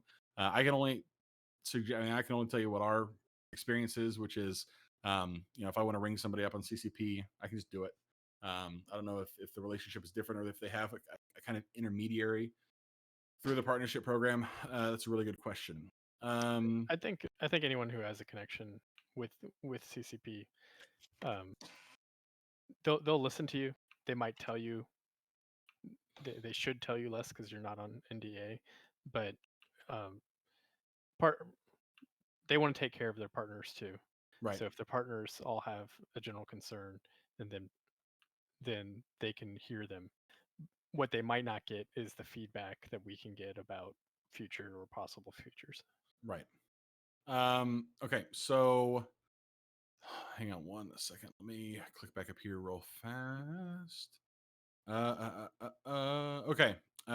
Gage ABC Panella says, any changes planned on changing the capital escalation mechanic? Even if there was, I wouldn't be able to talk about it. I'm sorry. I wish I could. This is something that I've promoted though, so do with that information what you will. I would like to see, oh wait, so this is about, okay, so you can't escalate a site outside of NPC aggression range, aka risk free. I talked about this with somebody the other day. I think a lot of people don't understand how this works exactly. Even if you, so people, what you're talking about is escalating a site that has either dreads or marauders in the site, and like sending a carrier over there or something to pop the Avengers, and then getting out. I don't think people realize how quickly carriers can land in a line and then skid on daddle on out of there. I think even if the spawn rate was like the spawn distance was like 100 kilometers, you would still see people doing this because it's just super easy to do it, and the Avengers don't tackle. So even if the Avengers started to shoot the carrier immediately, carrier has more than enough buffer to get off grid because again the Avengers don't tackle, and then you're on grid with Avengers and you'll just die. So that would probably require a much larger set of changes than I think anybody is considering right now. But it is something that has been brought up to me a lot, so eventually I'm probably gonna have to talk to CCP about it. Space Gerald says, just a random suggestion that is probably stupid. No stupid suggestions. But what about making a new form of POS built for solo nomads, which would be able to anchor and unanchor quickly and would allow docking to have a limited capacity for items and ship like a POS? So this is kind of like the forward operating base that people have been asking for years at this point. It's a good idea. Hard to see if I don't know if this is something that they would ever implement, but it is certainly a good idea, and has people have been talking about it for sure. Let me. That is not a question. Hi, I'm new here. Why not just limit? Oh, Redneck Randy says, I'm new here. Why not just limit to one ASB to balance them? I've heard people suggest this before too. I think the bigger question is that, or the bigger issue is that that's not the only issue with Marauders, and just touching on one thing will definitely not balance them. It will balance an issue, but not every issue, right?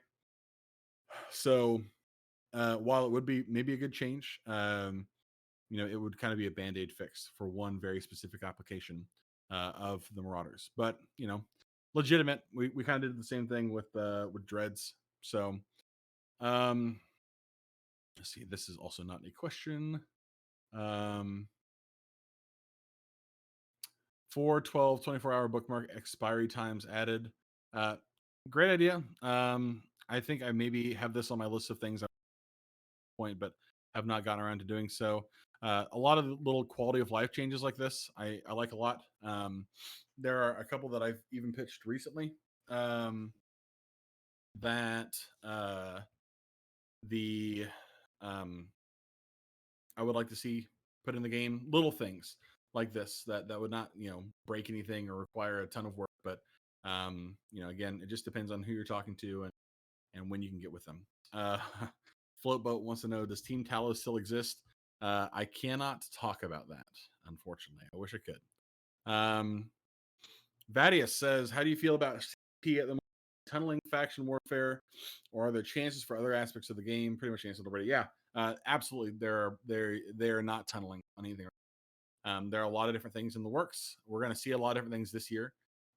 Really, really excited about especially some of the stuff that we're going to see sooner rather than later.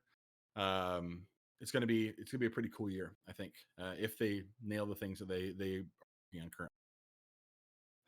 Urban Oxide had anyone dual static holes or potential for dynamic static?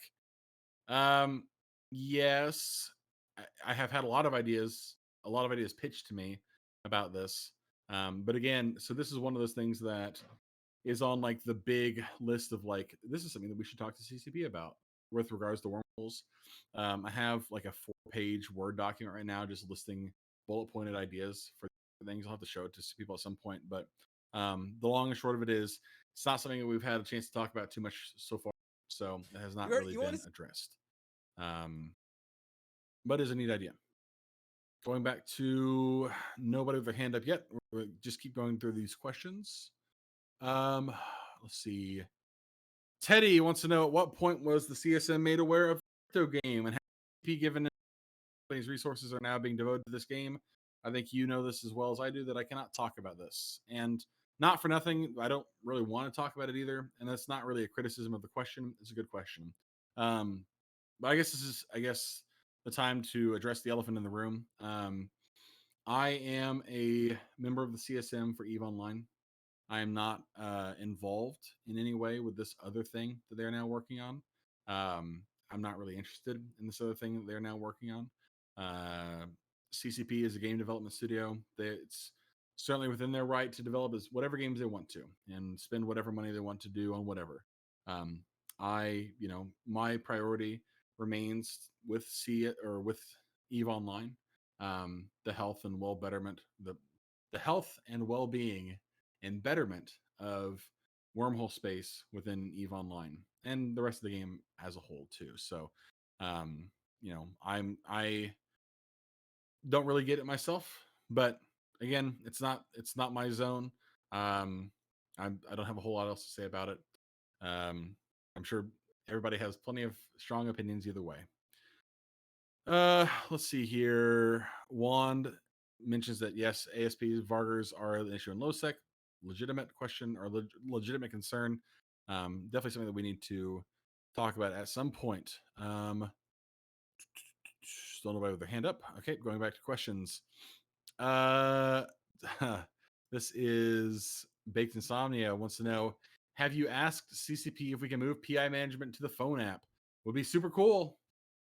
This is the kind of thing I think a lot of people have asked for different things like this. Like asked for a mobile fitting tool, among other things. It'd be cool to see. That's not too much else to say about it. It would be really cool to see. And definitely would make PI. There are a lot of things they could do to PI to make them less horrible right now. I think we are probably not the only people. We're not the first people who have ever thought of that. And it's probably something they have heard from plenty of other people. Whether or not they act on that is up to them. Ben Rush says there have been talk about changes to the CSM itself. Is anything that you can tell? Unfortunately, not. Their CCP has changed the format of the CSM. There used to be, what was it, 12 or 14 members of the CSM? Do you remember, Jinx? Before my time. I was gonna say it was way before me too. I think it was 12. 15 and 5 alternates. That's what it was. Yes, thank you. They 15 and 5 alternates was what it used to be. So if they do change it again, it would not be the first time, obviously. They are always, the community team runs the CSM, ways to improve the process. They listen to a lot of different suggestions from a lot of different people. They definitely hear you when you talk about this specifically. Yeah. We talked about it, and we talked about all the ways we'd break them, all the different ways you could do it. Mm-hmm. Yeah, any system that you use, you want to make sure that it's immune as much as possible from abuse. It's a hard thing to get right. The current system is not horrible. Probably could do some work, but again, that's not too much else we can say about that currently. Next one is not a question. Just gonna mark this with the old stick bug. Another one. Definitely move all those discussion points. If you guys want to talk about it, I get it. I appreciate it. But do try and move those questions or those conversations between yourselves to discussion.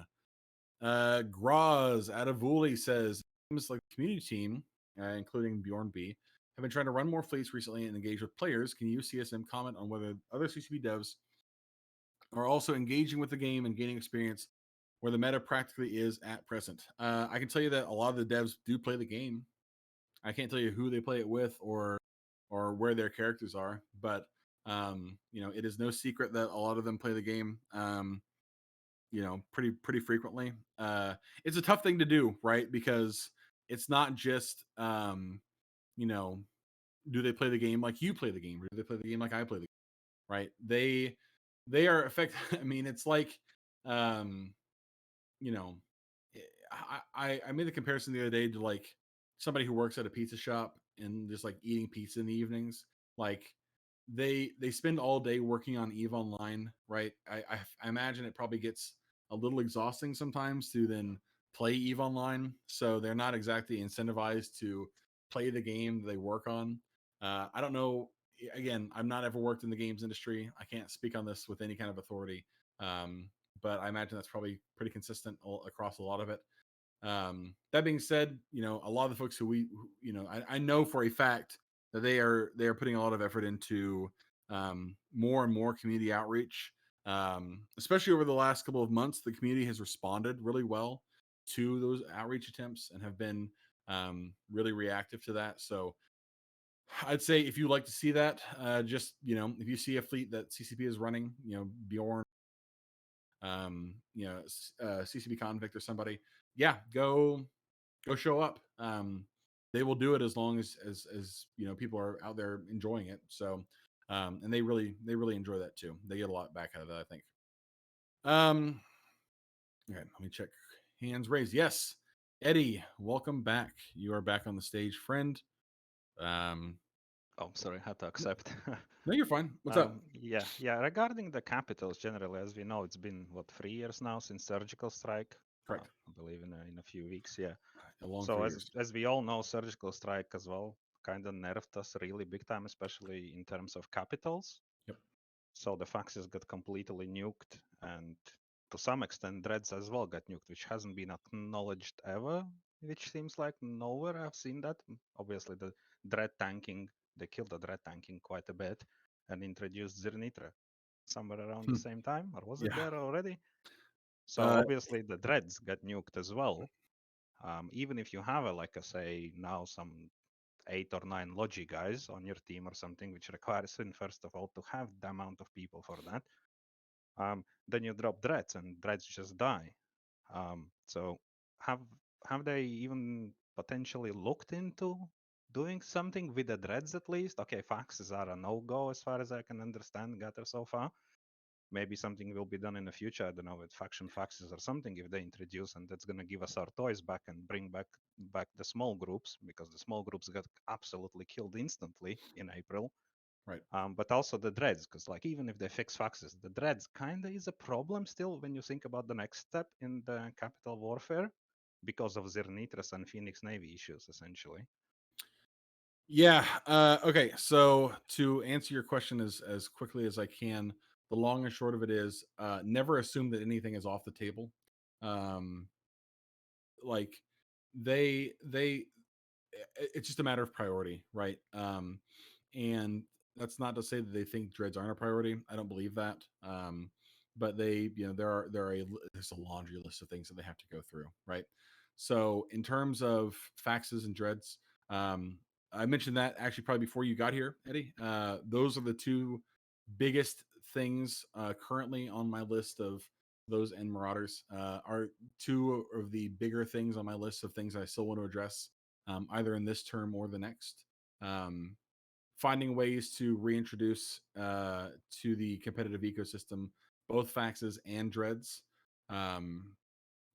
Especially faxes as a way to try and get people, make it so that people don't have to spend so much of their fleet resources on Logi. Because of surgical strike, you saw groups go to almost 1-to-1 Logi to DPS, which sucks. It's not a lot of fun. And being able to shift more of those resources away from having to fly 8 to 10 guardians or Zarms or Nesters or whatever, and putting 1 or maybe 2 people into triage would be kind of cool. But we don't have that yet. It's still something we're working on. I feel like we can make headway there, but we got a long way to go. So in the short term, I keep bringing it up. It's the best thing we can do. The fact that you mentioned in this interview or in this town hall without knowing that I already talked about it is good, because that if they ever see this, which I think they will know that this is something that we definitely need to talk about. Okay, we're gonna go for about we got 20 more minutes until 1900. I think we're gonna call it there. Aiden Armentrout, you are up on the stage. Welcome. Who are you with, and what would you like to talk about? Hello, I am with Be Nice as part of Prismatic Legion, and I just actually kind of wanted to tag along with the capital discussion. As we know, with the industry changes a few years ago, it kind of put a grounding halt on capital and super capital production. But obviously, as a byproduct of that, capital prices have kind of skyrocketed. They kind of doubled. As far as economic and like industry changes going forward, is there anything you can talk about or share that CCP may be doing to make capitals more affordable? And also on the same line of making dreadnoughts more useful, making carriers more useful, or well, especially carriers, but like mainly as well as bringing the price down. Right. So in terms of specifics, obviously we can't talk about anything like that. But I did mention earlier that CCP Rattati was Oz's show earlier, end of last month. One of the things he mentioned specifically was a desire to bring down the price of dreads because of how kind of crazy expensive they've gotten compared to their effectiveness in the current meta. So making them more readily replaceable, I think, would go a long way towards fixing a lot of those issues. But yeah, there are a lot of different things we could talk about with dreads. I think that there are, Eddie brought up a really good point about the resistance changes and how that affected dread warfare. How a lot of dreads almost feel like they've been made obsolete by Phoenix Navies and by Zernitra's.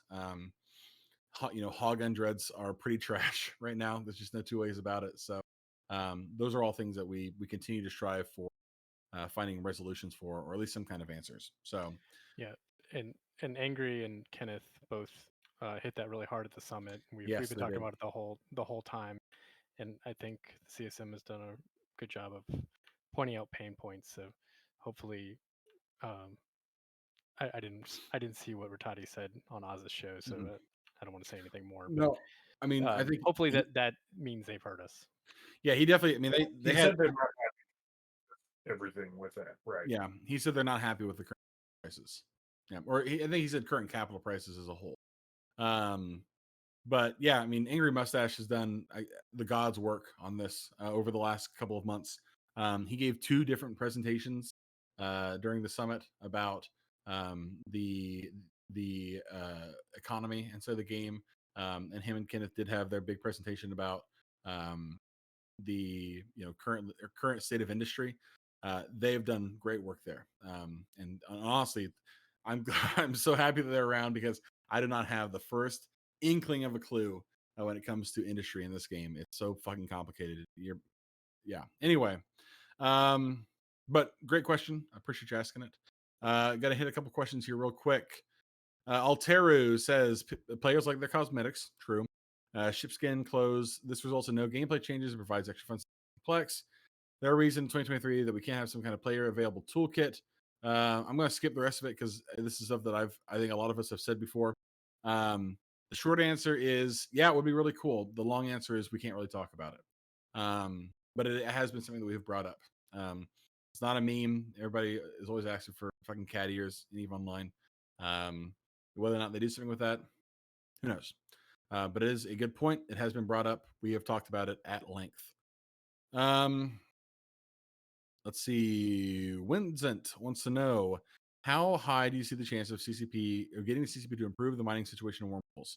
I want to see wormholes in J-Space. Yes. I can't talk about what CCP is going to do or like what I foresee them doing, but do know that they have heard about it from a lot of us, especially me in terms of especially talking about wormholes in J-Space. That is a meme that I would very much like to see not be a dream. It would be very, very cool to have those out again. But anytime you start talking about wormholes, people start getting kind of antsy because of how fucking busted they were for a long time. So it just depends. I don't know what they're going to do. I would like to see them do that. I will continue to push for them to do that. So let's see here. Big Wand says, what changes have you been advocating for caps, namely faxes and carriers? So faxes, my biggest push, the thing that I've been pushing for the most has been re-implementing combat refitting for triage. This is also kind of a meme, but one I'm pretty serious about. So for those of you who don't know, combat refitting is a thing that ships can do anyway currently, or some ships can do. Well, no, sorry, you cannot combat refit currently. So capital ships can refit off of each other and refit off of other capital ships, right? there used to be a way for capital ships to you could refit your ship while you're in the middle of a fight, while you had a weapons timer. Maybe you didn't get the weapons timer. Or was it just on triage? Because it was just on triage because the reps did not give you a weapons timer when you rep somebody who did have a weapons timer. Now, if you rep somebody who has a weapons timer, you get the weapons timer too. So you cannot refit for cap, for example. What you would do a lot of times, you would have I'm not there. This is a lot of this happened before I started playing again. So take this with a grain of salt. My understanding of these processes may be a little sketch, but long and short of it is you could effectively thread triage carriers in and out of triage while one was coming out. You would refit it for cap and rep it, and also cap it back up. And then when it was cap back up, you would go back in triage. The other one would come out. This is not something you can do currently because, again, if you're repping somebody, you have a timer. You cannot refit. And I think taking that timer away from triage would massively increase the skill ceiling of triage, and allow triage pilots to have more to do and also be able to get more out of their faxes. I think that would be super cool. We've also pushed. I mean, I have talked about changes to bonuses to regen for faxes because one of the biggest concern, especially in wormhole space, is the prevalence of Balgorns. Balgorns are great. I love seeing them used, but it is really easy to absolutely neuter triage with not a ton of Balgorns, and a lot of people fly with them anyway. So and that's not to say that it's bad that they have a counter. I think they should have a counter, but having triage more readily available for more groups, I feel like is good for reasons I've already talked about. Just frees up resources you can put into other things, like command destroyers, like dictors, like whatever else. So Jinx, I think you were at Tintil. Yeah, just want to say thanks, Mark, for hosting, and to the community. Feel free, if you want to poke somebody besides Mark, you can poke me or any of the other CSM. Yeah. And I think it's been fun. So thanks to everybody for playing all that. Thank you so much, Jinx. Again, I would say to all of you guys, if for whatever reason you don't feel comfortable talking to me, you can always talk to any of the other CSM. They are, I mean, without question, all of them have been super cool. Ready to take suggestions, take ideas, and be cooperative and work cooperatively. So they've been great, and I thank you so much for coming, Jinx. I really appreciate it. We got about 10 minutes left. I'm going to hit a handful of questions. Wand, one more thing real quick. Carriers. We've talked a lot about carriers and how they could be improved.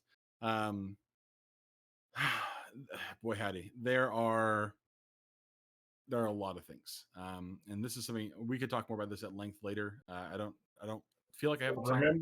Remember how I said no one agrees about Marauders? Yeah. Just imagine that like cubed and you've got carriers. I think that basically describes it.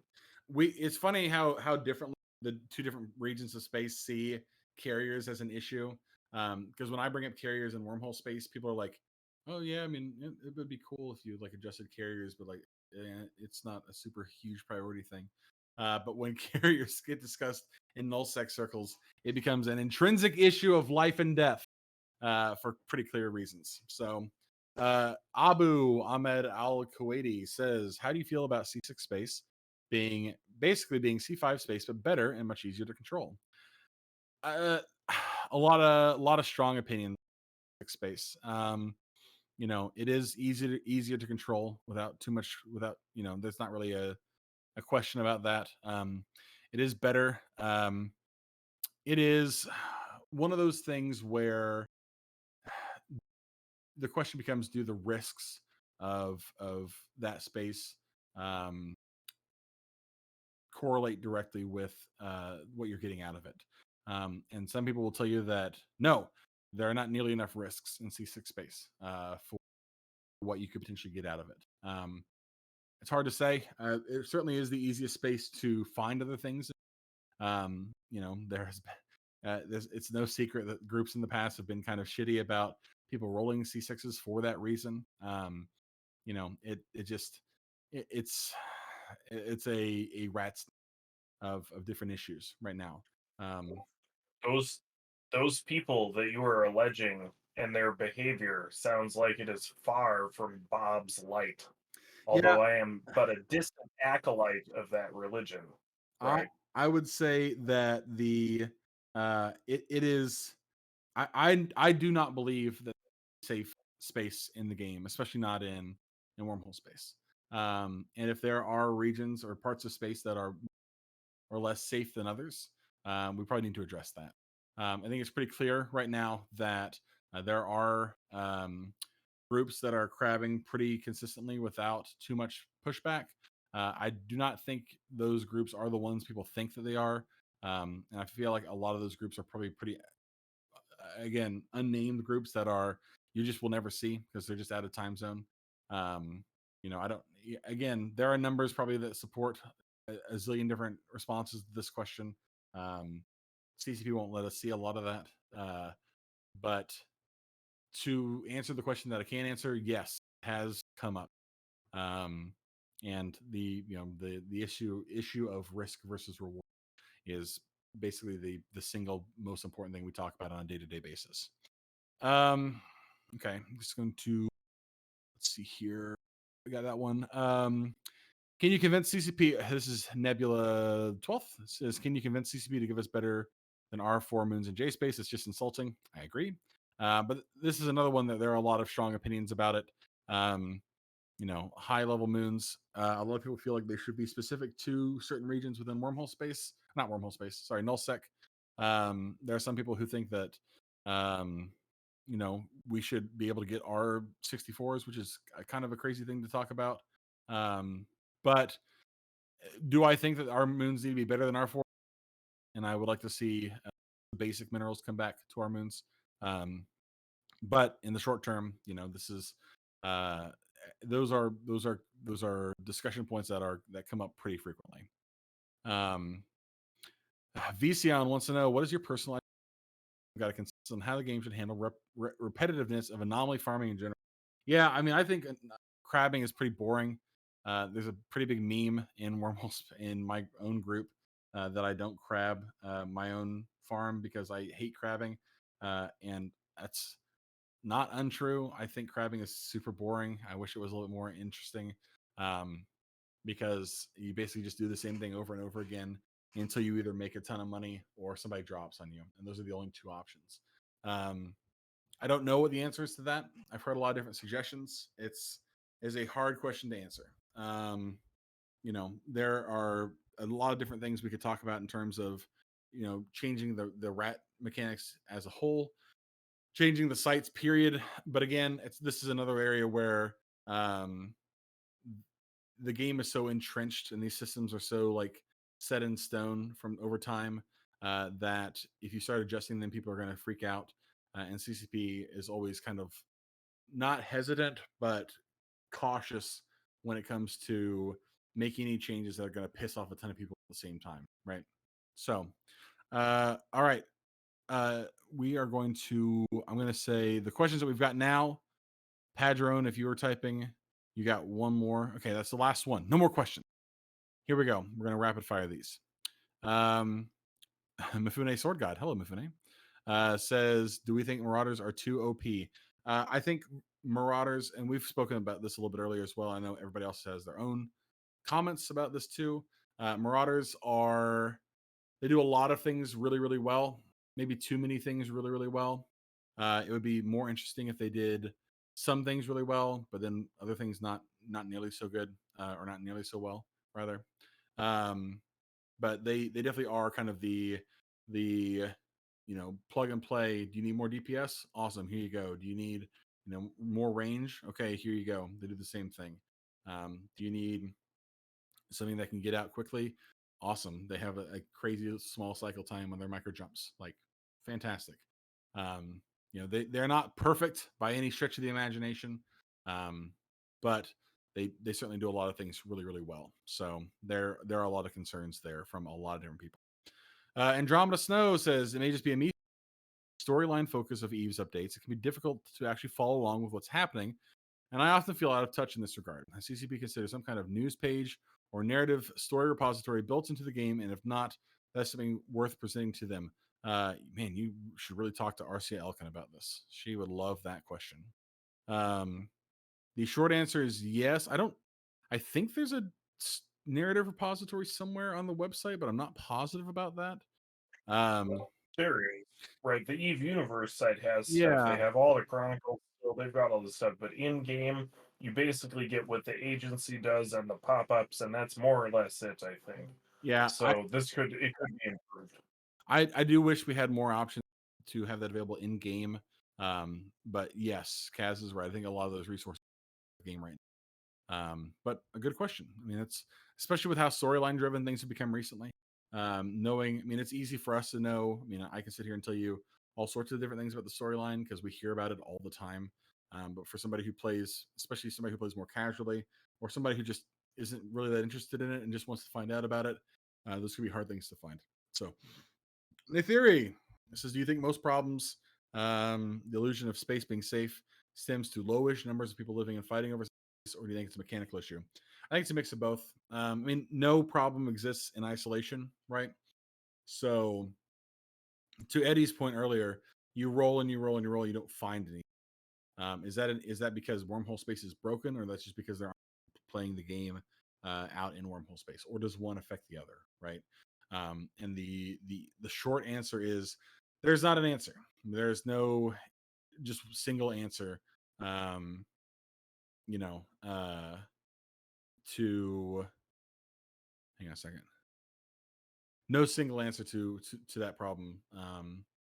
If I was going to guess, go ahead, Cass. I'm sorry. No problem. I mean, I can take this one. Yeah, harking back to a previous question someone had about, is there a problem that so much wormhole space is rented? And that actually is a symptom of the same thing where you're seeing not enough people to fill the space that is available to farm, which has always been a concern. And it's a concern in nullsec too, right? You have giant regions that we call floodplains that ultimately no one doesn't care quite enough about, right? For the same reason. And what is missing, I have told CCP, and this has come up a lot, is what players refer to as the much misunderstood passive income. I hate that term for a variety of reasons. The way I like to talk about it is most of the income in Eve that you understand is something that someone has to go and do, right? It's settler income. You have to farm it. But the way to understand that is one of two types of income. It's the type that is most efficient per unit of space conquered. You conquer the space, you make it as productive as you can, right? Passive income is the opposite end of that. It is the type of income that is the most efficient per unit of player time, right? It says that you can lay something down, it's going to print money for you off that space. That's the only thing happening in that space now, or that celestial, whatever it is. You've locked everyone else out. And because of that, you get some small amount of income for no additional effort. That type of income was largely lost when they transitioned moons from harvester to fracture moons. That was a big example, right? But really, these are two things that should exist for every resource or every celestial in EVE Online. It should be like yin and yang, always in some sort of tension. And if you had that, then even in wormholes, and I don't know how that would look. I haven't gone and campaigned them on wormholes. Don't freak out, right?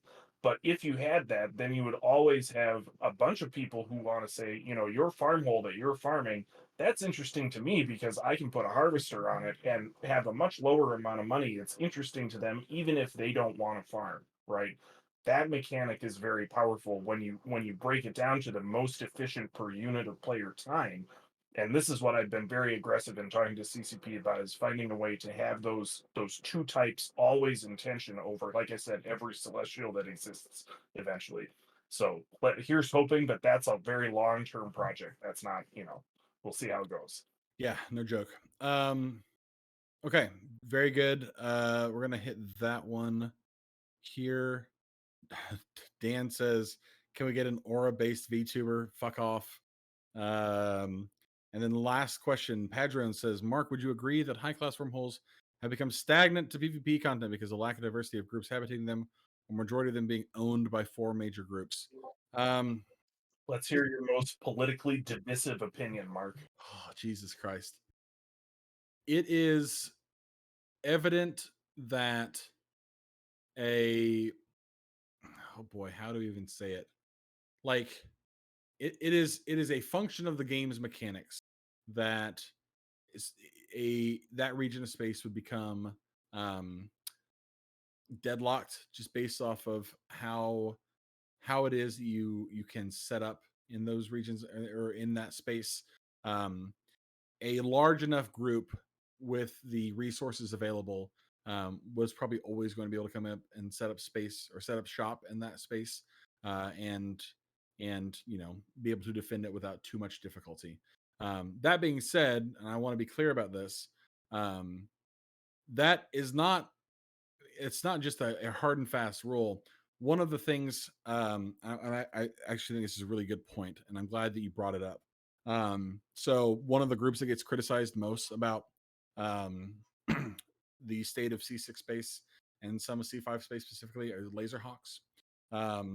Everybody has seen the fields and fields of Rainbow Knights farms in C6 space, and they will criticize Laserhawks for owning that space and for laying down so many farms.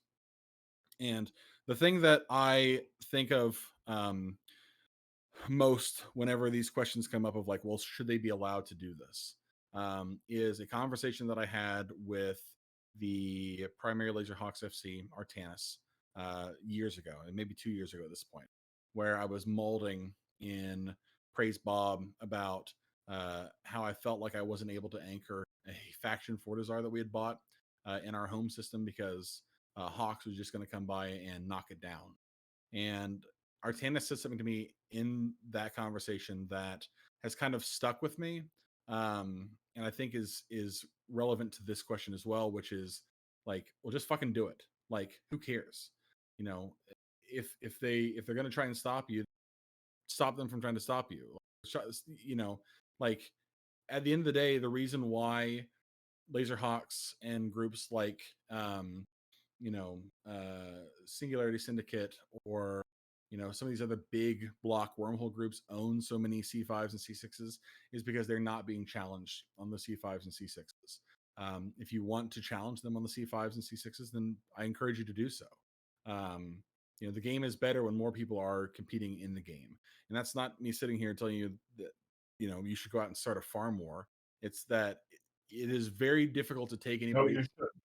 I mean, yeah, you should do that. I have a hard time taking anybody seriously who criticizes the system without challenging the system. You know what I mean? Like, I understand that for a lot of groups, it is seems daunting a task to challenge a group as a group as big or a group as strong as Cindy or Hawks or Parabellum or Unchained Alliance or Whole Control or anybody, right? But at the end of the day, these are groups full of people. People are not perfect, and they are, each one of them is just a small group of players compared to the larger ecosystem of the game. Even the biggest group in wormhole space, who right now I think is still Hawks, but that I might be off on that one a little bit. They are still just people. I mean, they are good at the game, really, really good at the game, but they're not infallible. They've lost holes before. So it is stagnant for sure, but that I don't think is the cause. I don't think that is at the fault of the people who now take up residence in that space. I think it's the fault. Well, it is nobody's fault, really. They took the space because there was nobody there, or they took it because there was somebody there who couldn't defend it, and they took it from that person who couldn't defend it. If you want to challenge them in that space, you should do so. That is my politically divisive opinion about the issue. Is if you really want to disrupt the systems that have been put in place by other groups who have worked to put the systems in place, you cannot break those systems by talking about it, right? You, at the end of the day, you have to go out and just do it. I got flamed on Talking Stations years ago. It's not quite years ago, by Jimmy Michaels, formerly of Hard Knocks, whose ghost currently lives in Laserhawks, where during a conversation about the back and forth they were having with wholesale. I made some kind of, political, whatever, diplomatically astute suggestion or some comment, and he basically told me to fuck off. And if I wanted to talk about it, then I needed to get involved and stop just, dicking around. And he was right. I mean, he probably could have been more nice by the way he said it, but I mean, he was absolutely right. Like, at the end of the day, just fucking do it. Like, who cares? It's a spaceship video game. It's not life or death. Nobody's out here like, you're not gonna, your grandma's not gonna die because you didn't defend a Fortizar or something, or you lost a timer on this. Like, hell, my group has tried to evict Hawks farm before. We did not realize it was a Hawks farm at the time, and we did not succeed, and we did make the attempt. So yeah, that's kind of where I'm at about it. I went a little bit longer on that question than I wanted to, but yeah, my suggestion, if you don't like the way things are, get some friends together and go change it. Yeah, I'd like to add, as someone with a lot of experience in blob warfare, right? Get organized. If you want to challenge a larger group, all you actually need is one or two additional small groups that want to do the same thing. And if you're going to work on them and creating timers at the same time in separate wormholes, all of a sudden you're going to find out that they only have so many humans who can log in, and half of those humans are AFK because they got rich before the pandemic. Right. So you just have to apply pressure in the right way. Right. I gotta say, every time I hear this about the C6 cartel, I start wondering if people are trying to invite the Imperium to pay attention to wormholes, right? Because it just sounds like a very inviting target. All of these AFK warlords who made their money and are sitting on it, and I don't know, but I don't actually think that wormholers want us to come in force to They do deal not. with your problem. That sounds like that might not be what is desired. So Yeah, that's something I got. I think at the end of the day, there are a lot of different, more creative options to addressing a problem than just like saying, well, maybe it shouldn't be this way, right? Okay, cool, it shouldn't be this way, you're right. Go out and do something about it. So anyway, we've gone a little bit over time. I think that is it. I don't see, and there are no more hands, no more questions. I think we got through everything eventually. I want to thank everybody for coming out to this. When I first got elected, I thought we were going to be doing these about once a month, and then I realized there just wasn't really that much to talk about once every month. We would just be saying the same things over and over again. So I'd like to do maybe one more before the end of my term, or end of this term rather. But in the meantime, of course, if you have any questions or concerns or comments or criticisms, please feel free to reach out to me. I'm available on Discord. You can stay in this Discord and just ping me or hit me up in my DMs. I promise you I'll try and get back with you as soon as possible. My DMs are kind of a mess right now. There's, it's just the nature of the ball game. But in the short term, once again, I really appreciate you guys choosing me to be your elected representative on this council. I will continue to do everything I can to try and support our collective interests. And I appreciate so much of your support over these last couple of months. So I will call it there. Everybody have a lovely evening, lovely afternoon, lovely morning, whatever it is for you. And we will do this again before too long. Thank you and have a great night.